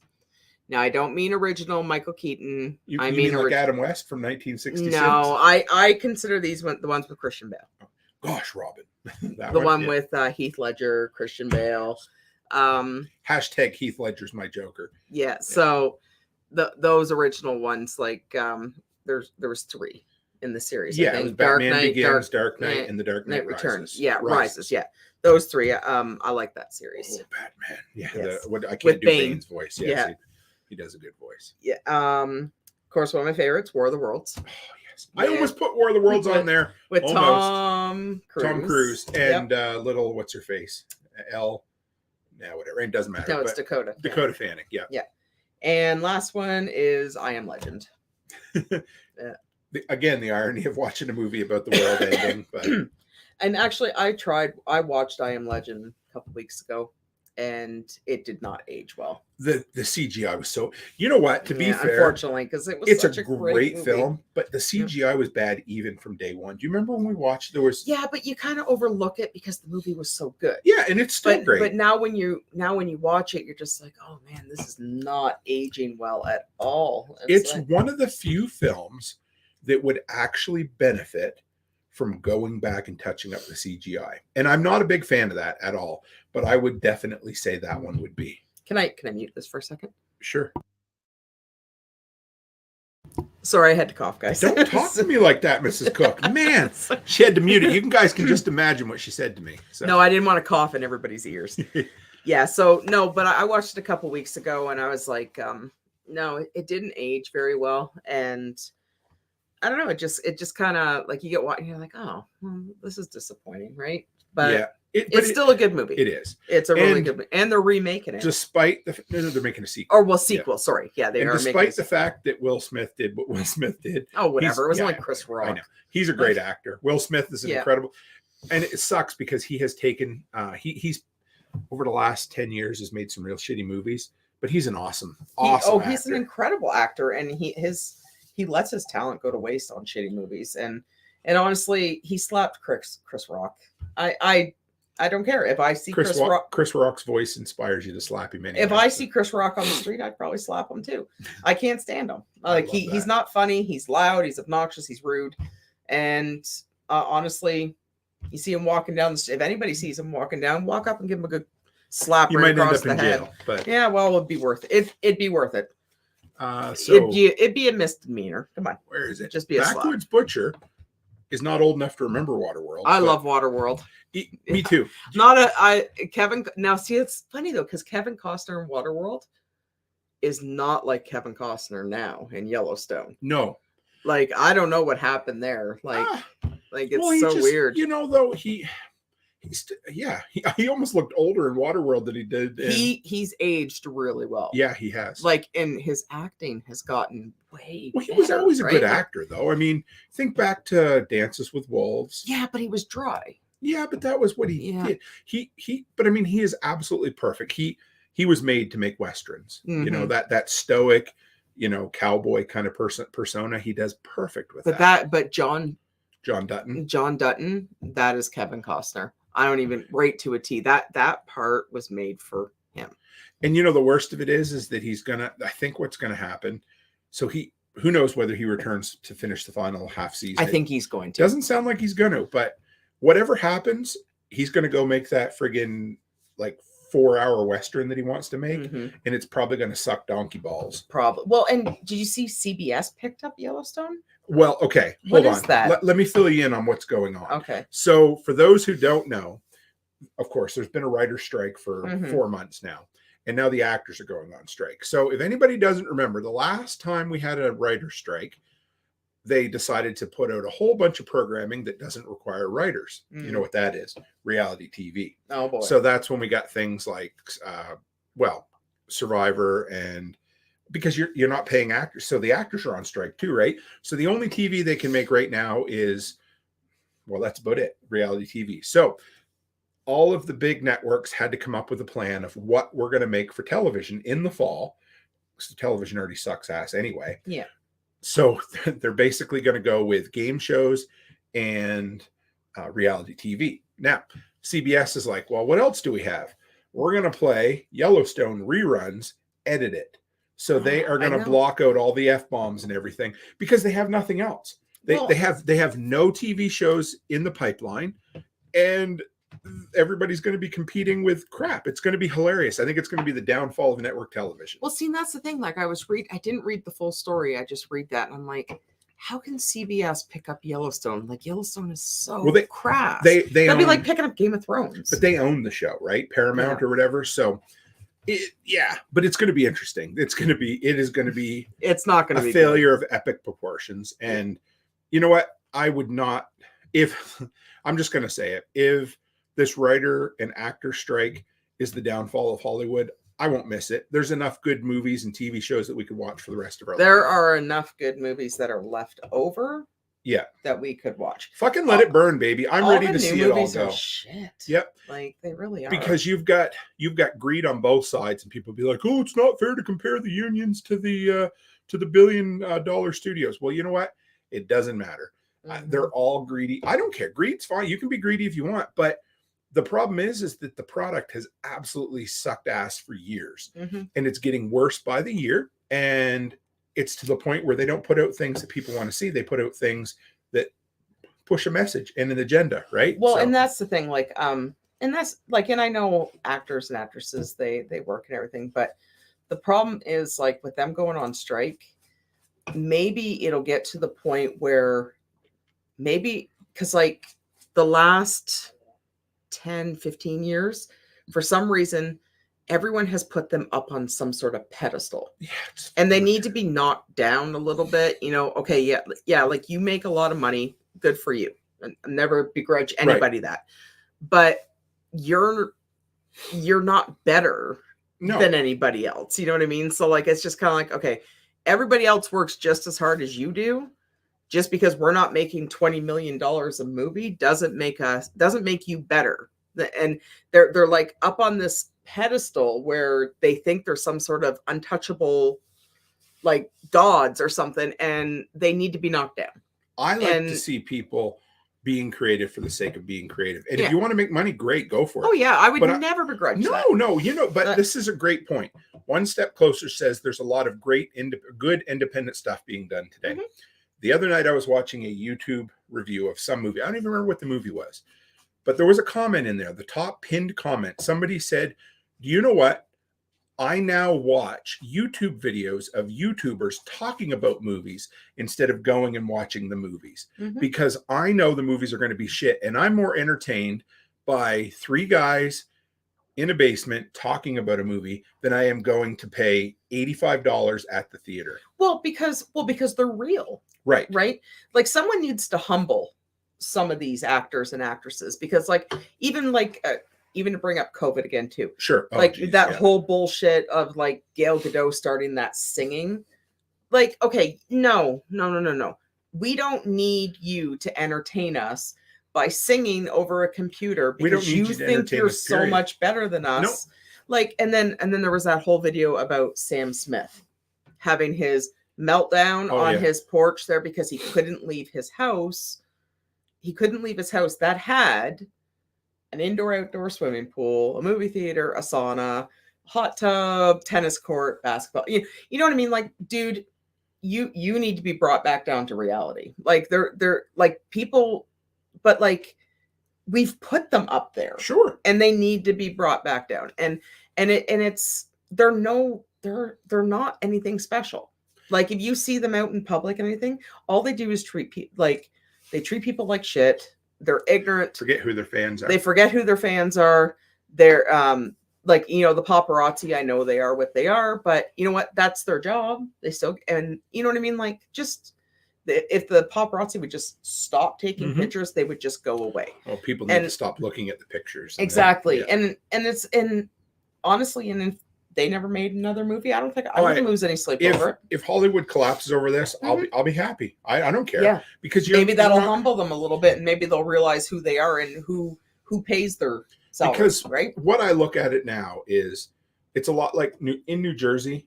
I believe it's New Jersey. It's illegal to pump your own gas, and that was a make work project or whatever. It was one of those government. And this is what it's coming to now with the writers and everybody else. They want a bigger piece of a smaller pie. And they're just going to sit there and whatever, because when it comes down to it, it's going to fall apart because everybody wants more and more and more. And you end up seeing movies like the latest Indiana Jones that was $390 million to make, which means it basically needs to break $1 billion at the box office just to be considered a moderate success. Well, and they're not even being creative anymore. No. Well, the movie we went and seen for Adam's birthday, that Disney Elemental. Oh, that, and I am not over exaggerating. So bad.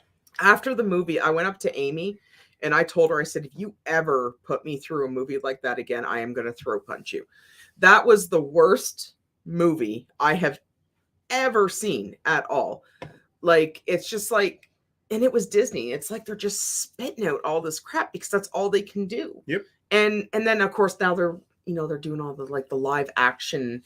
But we don't need that. Come up with something new. But they right? won't. But because they don't have anything. Because up until this point, redoing the same old shit was safe, and now all of a sudden they're losing money on it. Yeah, well, because the live action movies suck. Like nobody wants to see any of that shit. I'm sorry. It's like I like the original Little Mermaid. Yeah, it was an animated movie.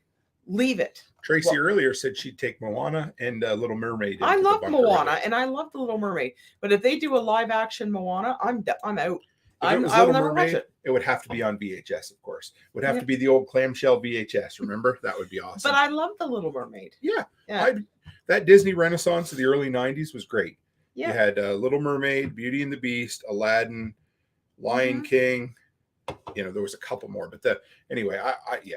But we don't need those as live action. No. But they're only doing that because they're out of ideas. Sure. And so just admit you're out of ideas and that you suck.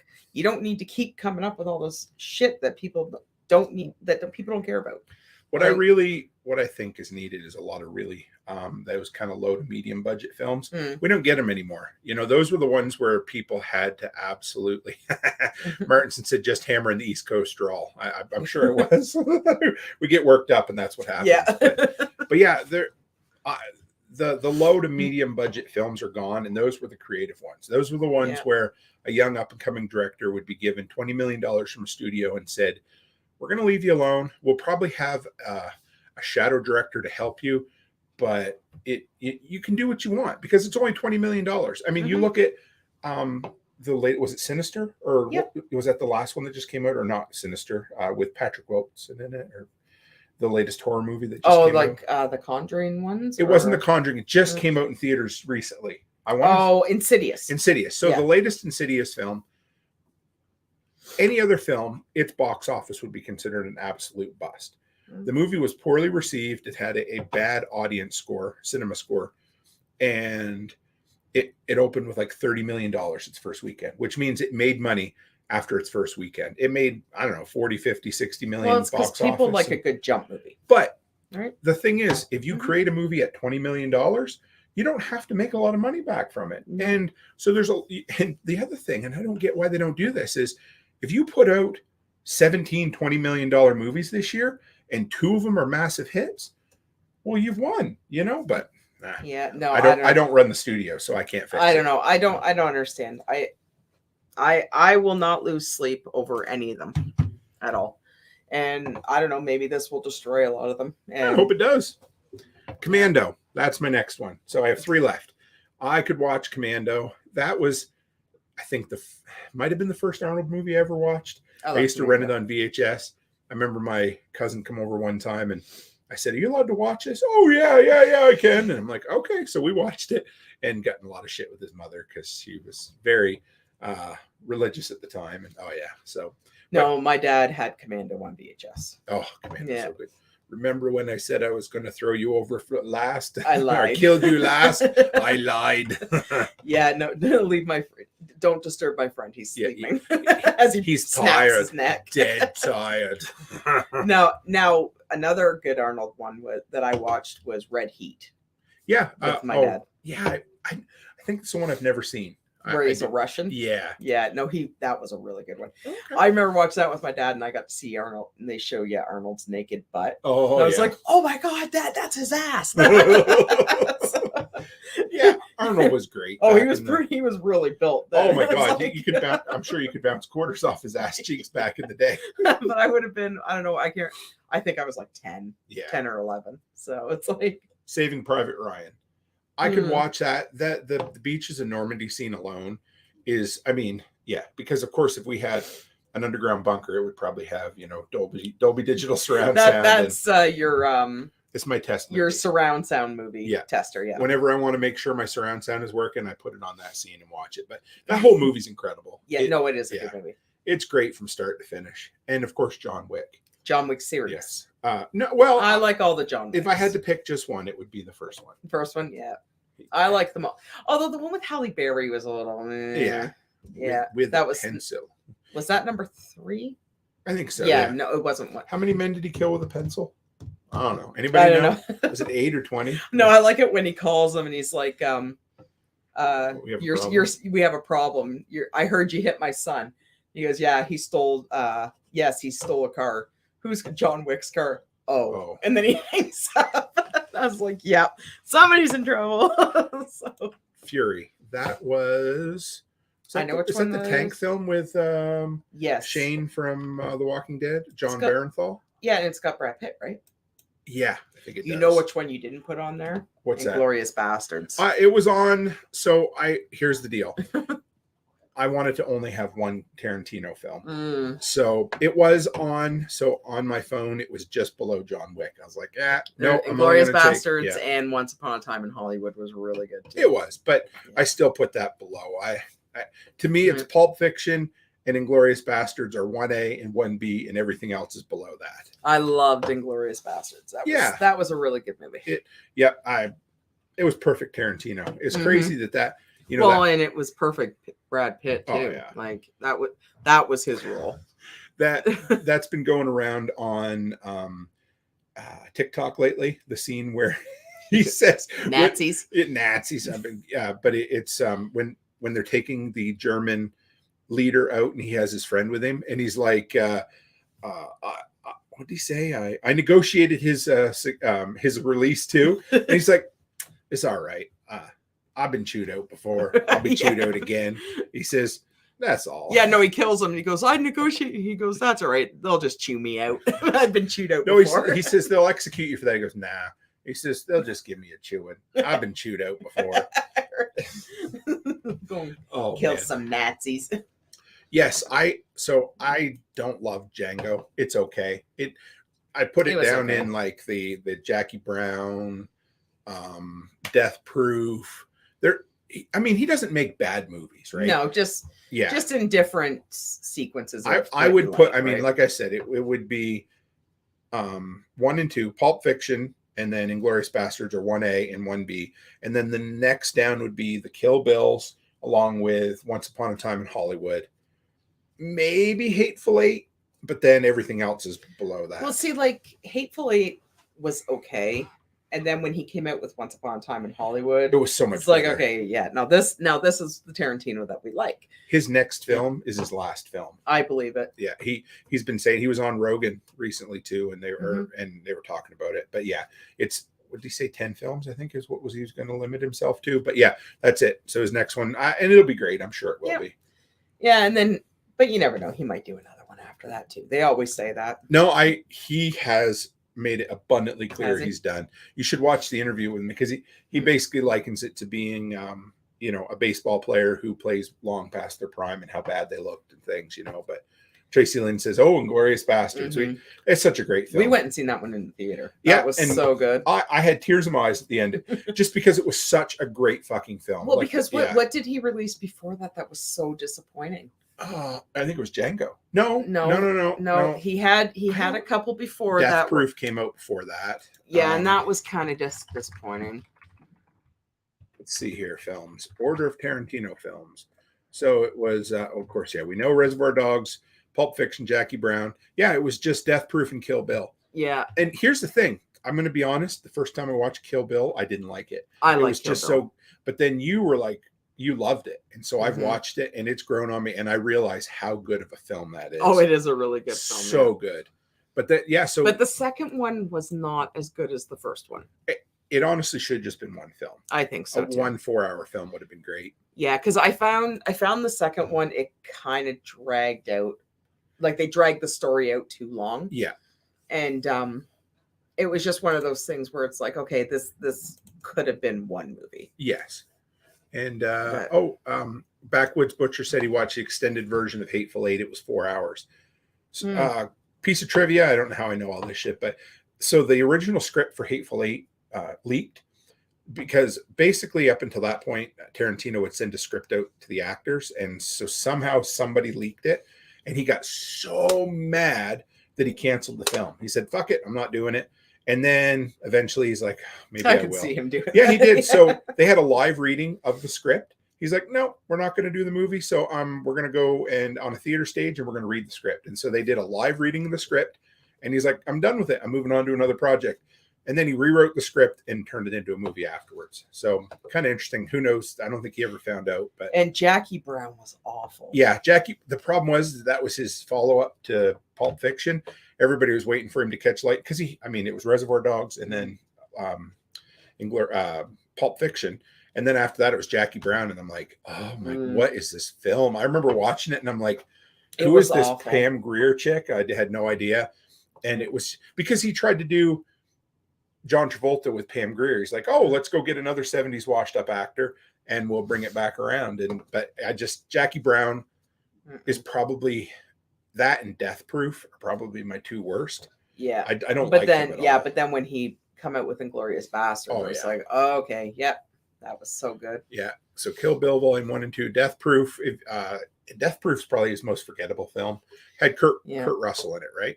Yeah. Well, it was kind of like the two movies, wasn't it? Well, it was Death Proof, and then it was the other one with Planet Terror. Planet Terror. So that it was a double feature, but Robert Rodriguez did Planet Terror. Yeah. And Tarantino. They were both awful. Yeah. But they, you know what? The cool thing is those guys worked together on a lot of films.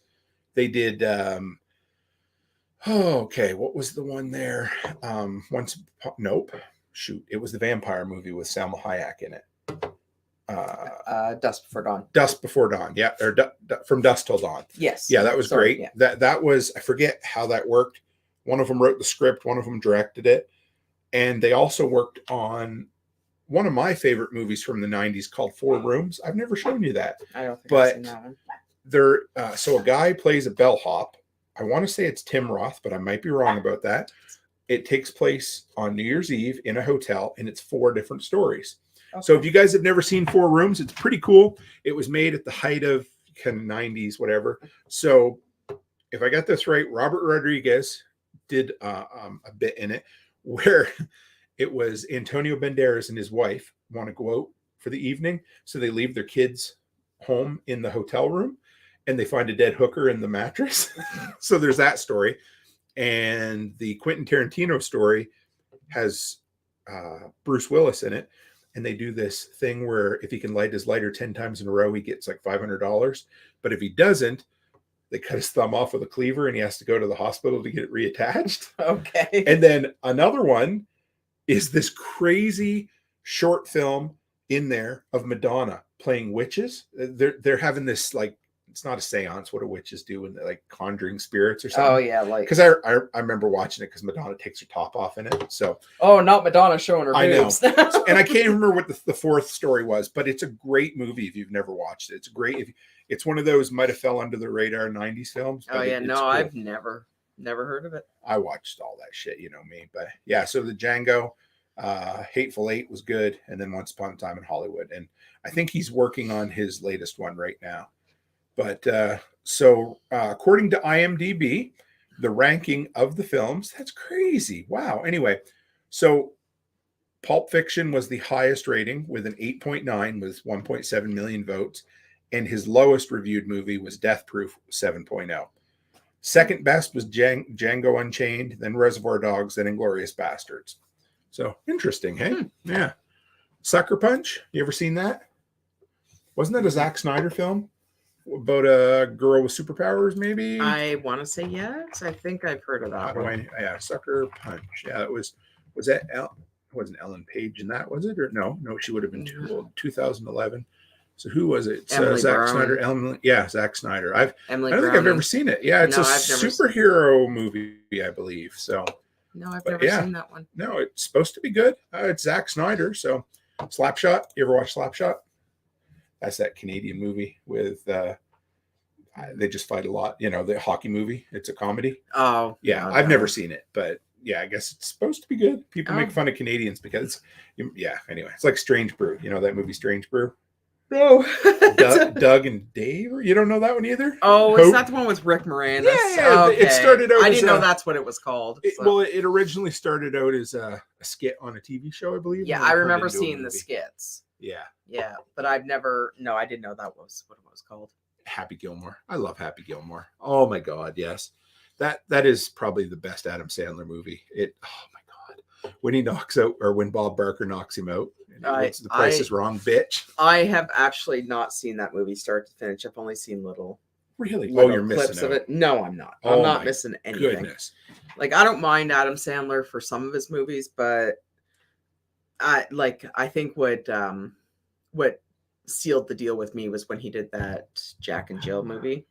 Oh yeah. And I never watched another one of his until he did that one with Jennifer Aniston. You know what was a good one? And I know I didn't get you to watch that, but that was it Huey Halloween or Hubie Halloween? His latest one had a really killer soundtrack as well. But it was a Netflix movie. It was a Halloween film. No. I watched it one time when you were at home because I knew you wouldn't watch it with me. Cutting Edge. Do you know Cutting Edge? Yes, I do. Is that a figure skating movie? It's a figure skating movie. It had... Sounds like something Charlotte would love. I can't remember. D.B. Sweeney was in it, I think. Okay. Don't ask me how I know. That's useless information up here. Whatever. Just check. I think it was D.B. Sweeney. All right, we'll look it up here. So what Cutting Edge was it? Yeah, Cutting Edge. D.B. Sweeney and Mariah Kelly. Moira Kenny. Who is that? D.B. Sweeney? That's D.B. Sweeney. Yeah, he don't ask me how I remembered that. Early 90s teen drama look to him, right? So, yeah, but he's a hockey player and she's a figure skater, and she... Forbidden Romance. It's like it's like an early 90s twist on Romeo and Juliet, except they don't kill themselves and they wear skates. So very interesting. Yeah. And dogs are going crazy out there tonight. Oh, they don't know what they're Aaron doing. thought it was a hockey movie, Nate said. Well, it kind of is. Yeah. But kind of isn't. I don't know. I remember watching it. Mitch says, you making a list of movies she hadn't seen? Because I have a list for my wife, and so far she hates them all. That's awesome. And that honestly, we should get Charlotte to watch that because she would love that movie. That's I don't know. She's kind of she's changed a little, but her movie taste. I made them watch that Evil Dead Rises. I'm gonna make them horror movie That was a Lovers. that was a perfect horror movie. That was Mhm. about, I know we've talked about that, but That's what we should do. We should do a list of the 10 goriest movies. sure, yeah. Like- We'll get what do you call it? We'll get Chuck Peoples on to tell us what to do with all. How do you clean up from bloody murders like that without getting an infection? You know, but Labyrinth. Oh my goodness, Labyrinth, that, yeah. that's the one with David Bowie, right? Yeah. That freaked me out as a kid. That was a weird fucking movie. No. See, now that's another one I don't like. I did watch it, but I haven't watched it since. So earlier today, Ryan Pippin messaged me on Telegram, and he said, "Have you ever done an episode on board games, card games, things that you could take with you when you're bugging out to pass the time?" And I said, "Well, as a matter of fact, we haven't, but we're doing something similar tonight." So, since I didn't tell you, but how about board games? So, Board games, okay. I'm gonna we be need to 100 figure out, yeah, because I I'm know gonna what be you're going to say. 100% honest.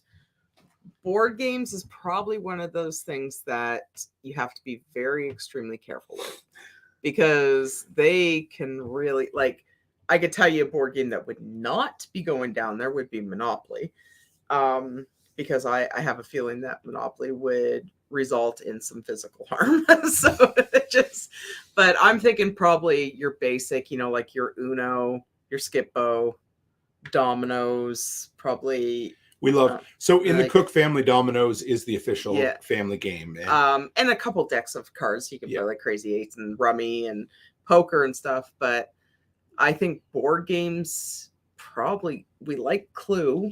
Yeah. And we do like Life. Risk. The girls love yeah, Risk. and Risk. Yeah. The cool thing about Risk Yeah. is it'll take a shit ton of time to play. It would, but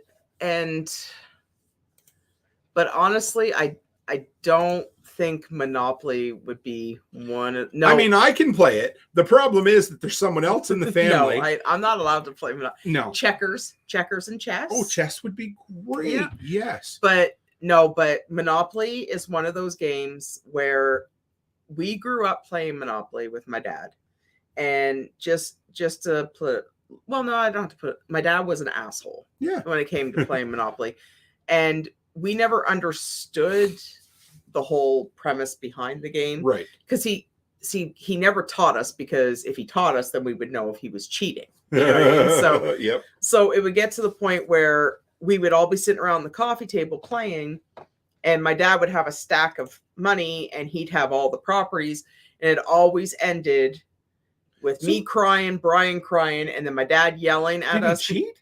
Oh yeah, he was a cheater. Oh my And, god. and then my dad yelling at us for crying, and then he would stand up and he'd flip the board.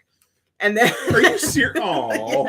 every time, because we would start crying, right? Because he would always buy Park Place and Boardwalk, Sure. and we would always land on it, and he would take all our and it was like, oh, you don't have enough money, just give me all your properties, or just give me this and just give me that, and he would take everything, right?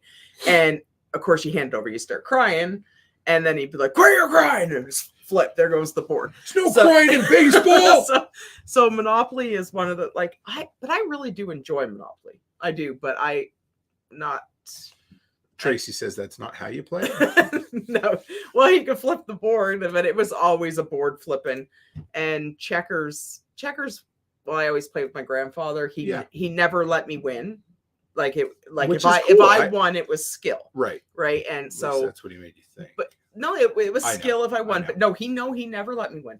No, I think we could play 10 games, and if I won one game out of the 10, he would actually be mad because I won.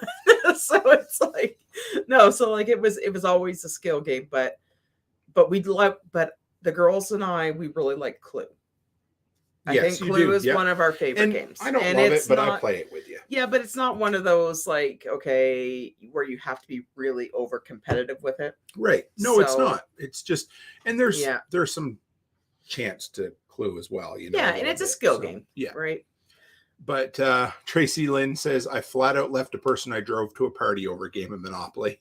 I believe it. Monopoly is like, it's a very serious game. Like it. Why is it Monopoly? Why is it that I don't that is the know. game that everybody fights over? Because it takes forever, right? Like Yeah. it takes forever to play, and you're so invested into it, right? And once you get invested into this game, it becomes one of those things where you just like you think you have all this time invested that you deserve to win. I think that's what it boils down to, because there are games of Monopoly that can go like 3 or 4 or 5 hours, right? And if you've been playing for 3 or 4 hours, you're gonna win. You're in your brain, no, I gotta win this shit because I've been playing this for 4 hours. I'm winning. And then someone beside you saying the same thing, and then then it's a battle. Just going to shout out to Mike, our Filipino nomad. He just dropped in before he heads out for the weekend, but it's good to see him. Chinese checkers. Oh my God, that's a game I completely forgot about. I don't think it's the round game with the marbles, and it's got a star in it, and each triangle is a different color, and you jump over each other's marbles and keep them. I don't think I've ever played it, but I do know what it is. Okay, it was okay. We played it a lot as a kid. We had Mousetrap. Do you remember Mousetrap? I remember Mousetrap. That was such a pain in the ass to set up. Well, it was the type of game that took 3 hours to set up and 15 minutes to play. Right. And I never quite understood it. Like, I never quite understood it. Like when you're going around the board and all of a sudden like the little mouse thing goes down it, like why? Like what set that off? Like how did you get it to do that? Like it was I weird. Never quite understood that game. Ever. And it took forever to set it. It was just miserable. It was. And if you lost a piece, you were pooped. Rob says, I don't know this game. Onatama?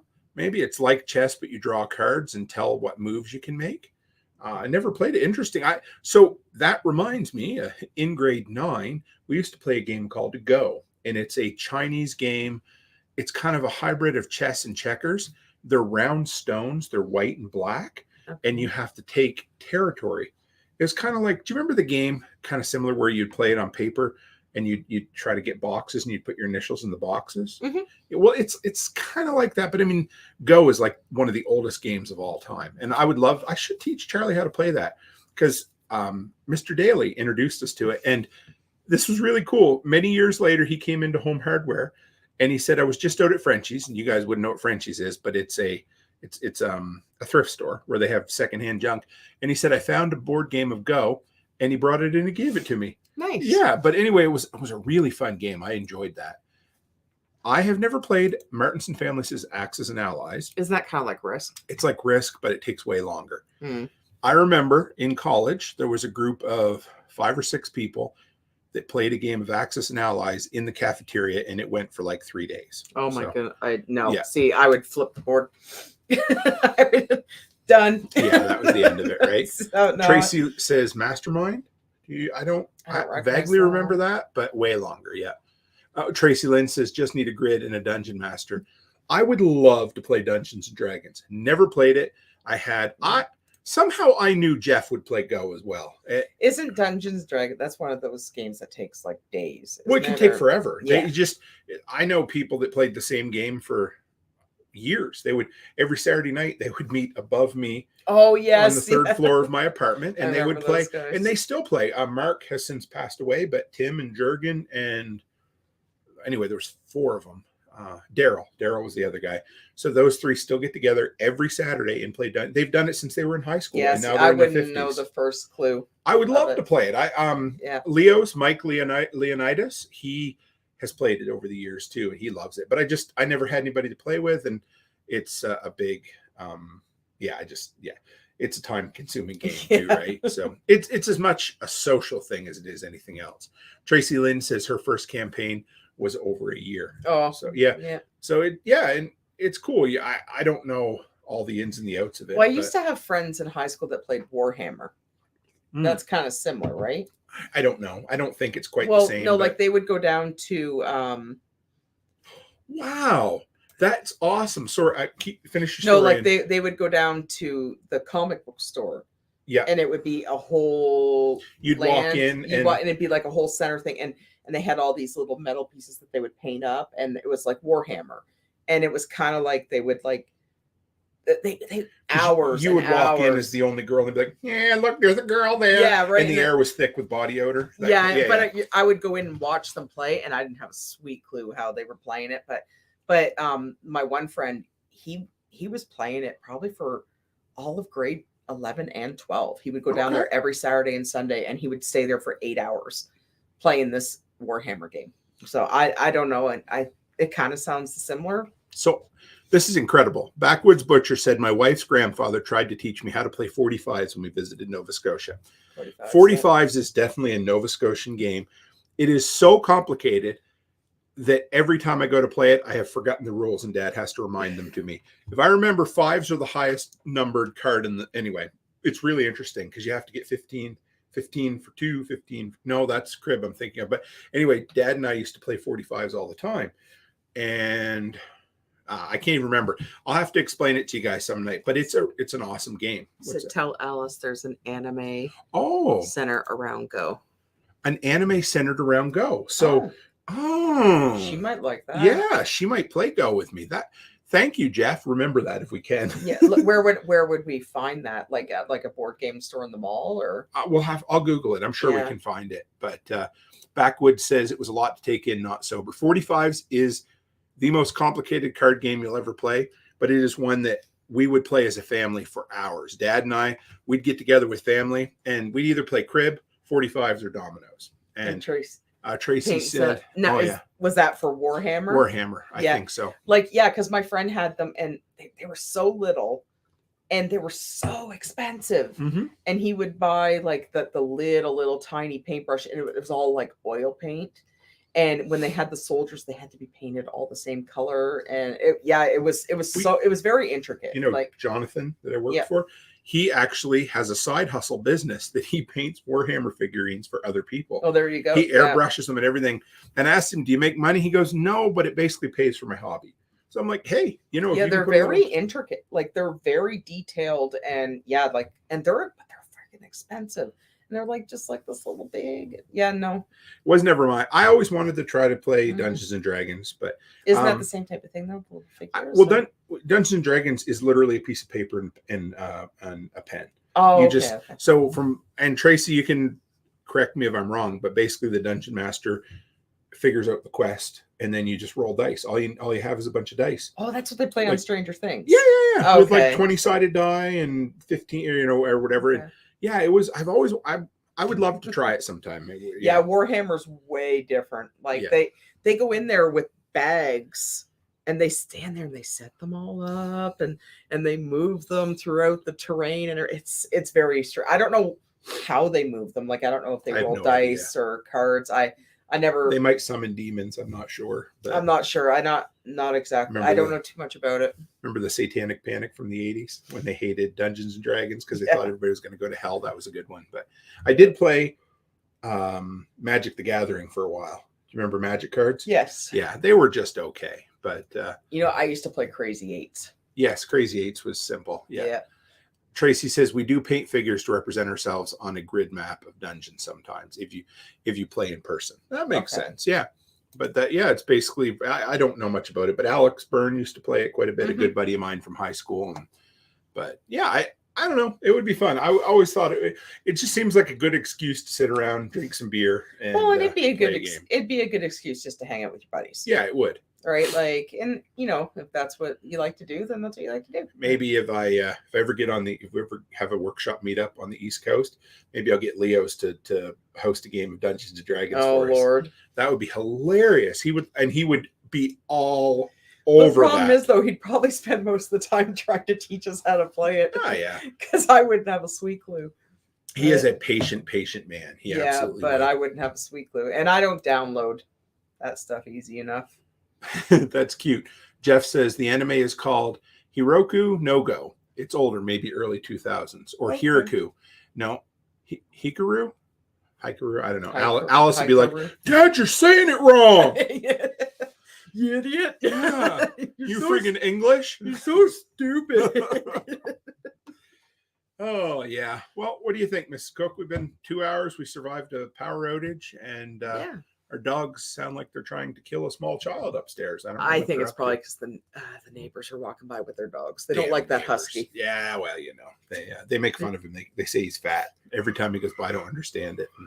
And Tracy says she listens to a lot of D&D podcasts. It's a good way to learn, and they're really funny. Well, that's cool. Does Rob play? Because if he plays, maybe the four of us could play a game sometime. That'd be fun. I've never tried it. I always wanted to try it one time, but yes, I do believe. I actually think Maisie has the small kid by the neck. Yeah. Well, thank you guys. We had a lot of fun. I'll have to edit the dead air out of the audio, but hell, it was great. So tomorrow night, no show. Sunday night, I got Joel Riles from Fortress Canine coming on. It's going to be great. Oh, it's good. I've been at him for a while, and I had an opening. I'm like, Joel, come by, Oh, one other cool thing, and you guys might joke about this a little bit, but James Wesley Rawls got back to me today. We're going to do a pre-recorded episode. He does audio only, pre-recorded.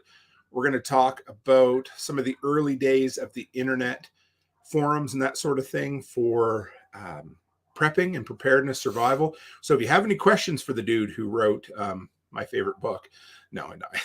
Anyway, he's a good dude, but he's not my favorite book. Anyway, so if you have questions for him, get them into me, and I'll make sure I ask all of them for you. So it's pretty exciting. I got a couple other guests percolating in the background, but that's the one that I can announce. So with that, guys, yeah, Mitch says he wants to hear about Patriots. Yeah, so send me all the questions. The interview is going to be on August 1st in the afternoon. So whatever you have, I will ask it, and it'll be great. I'm looking forward to it. I reached out to him. He got back to me in like 3 hours. It was awesome. So anyway, with that, guys, as always, stay happy, stay healthy, and have a great week.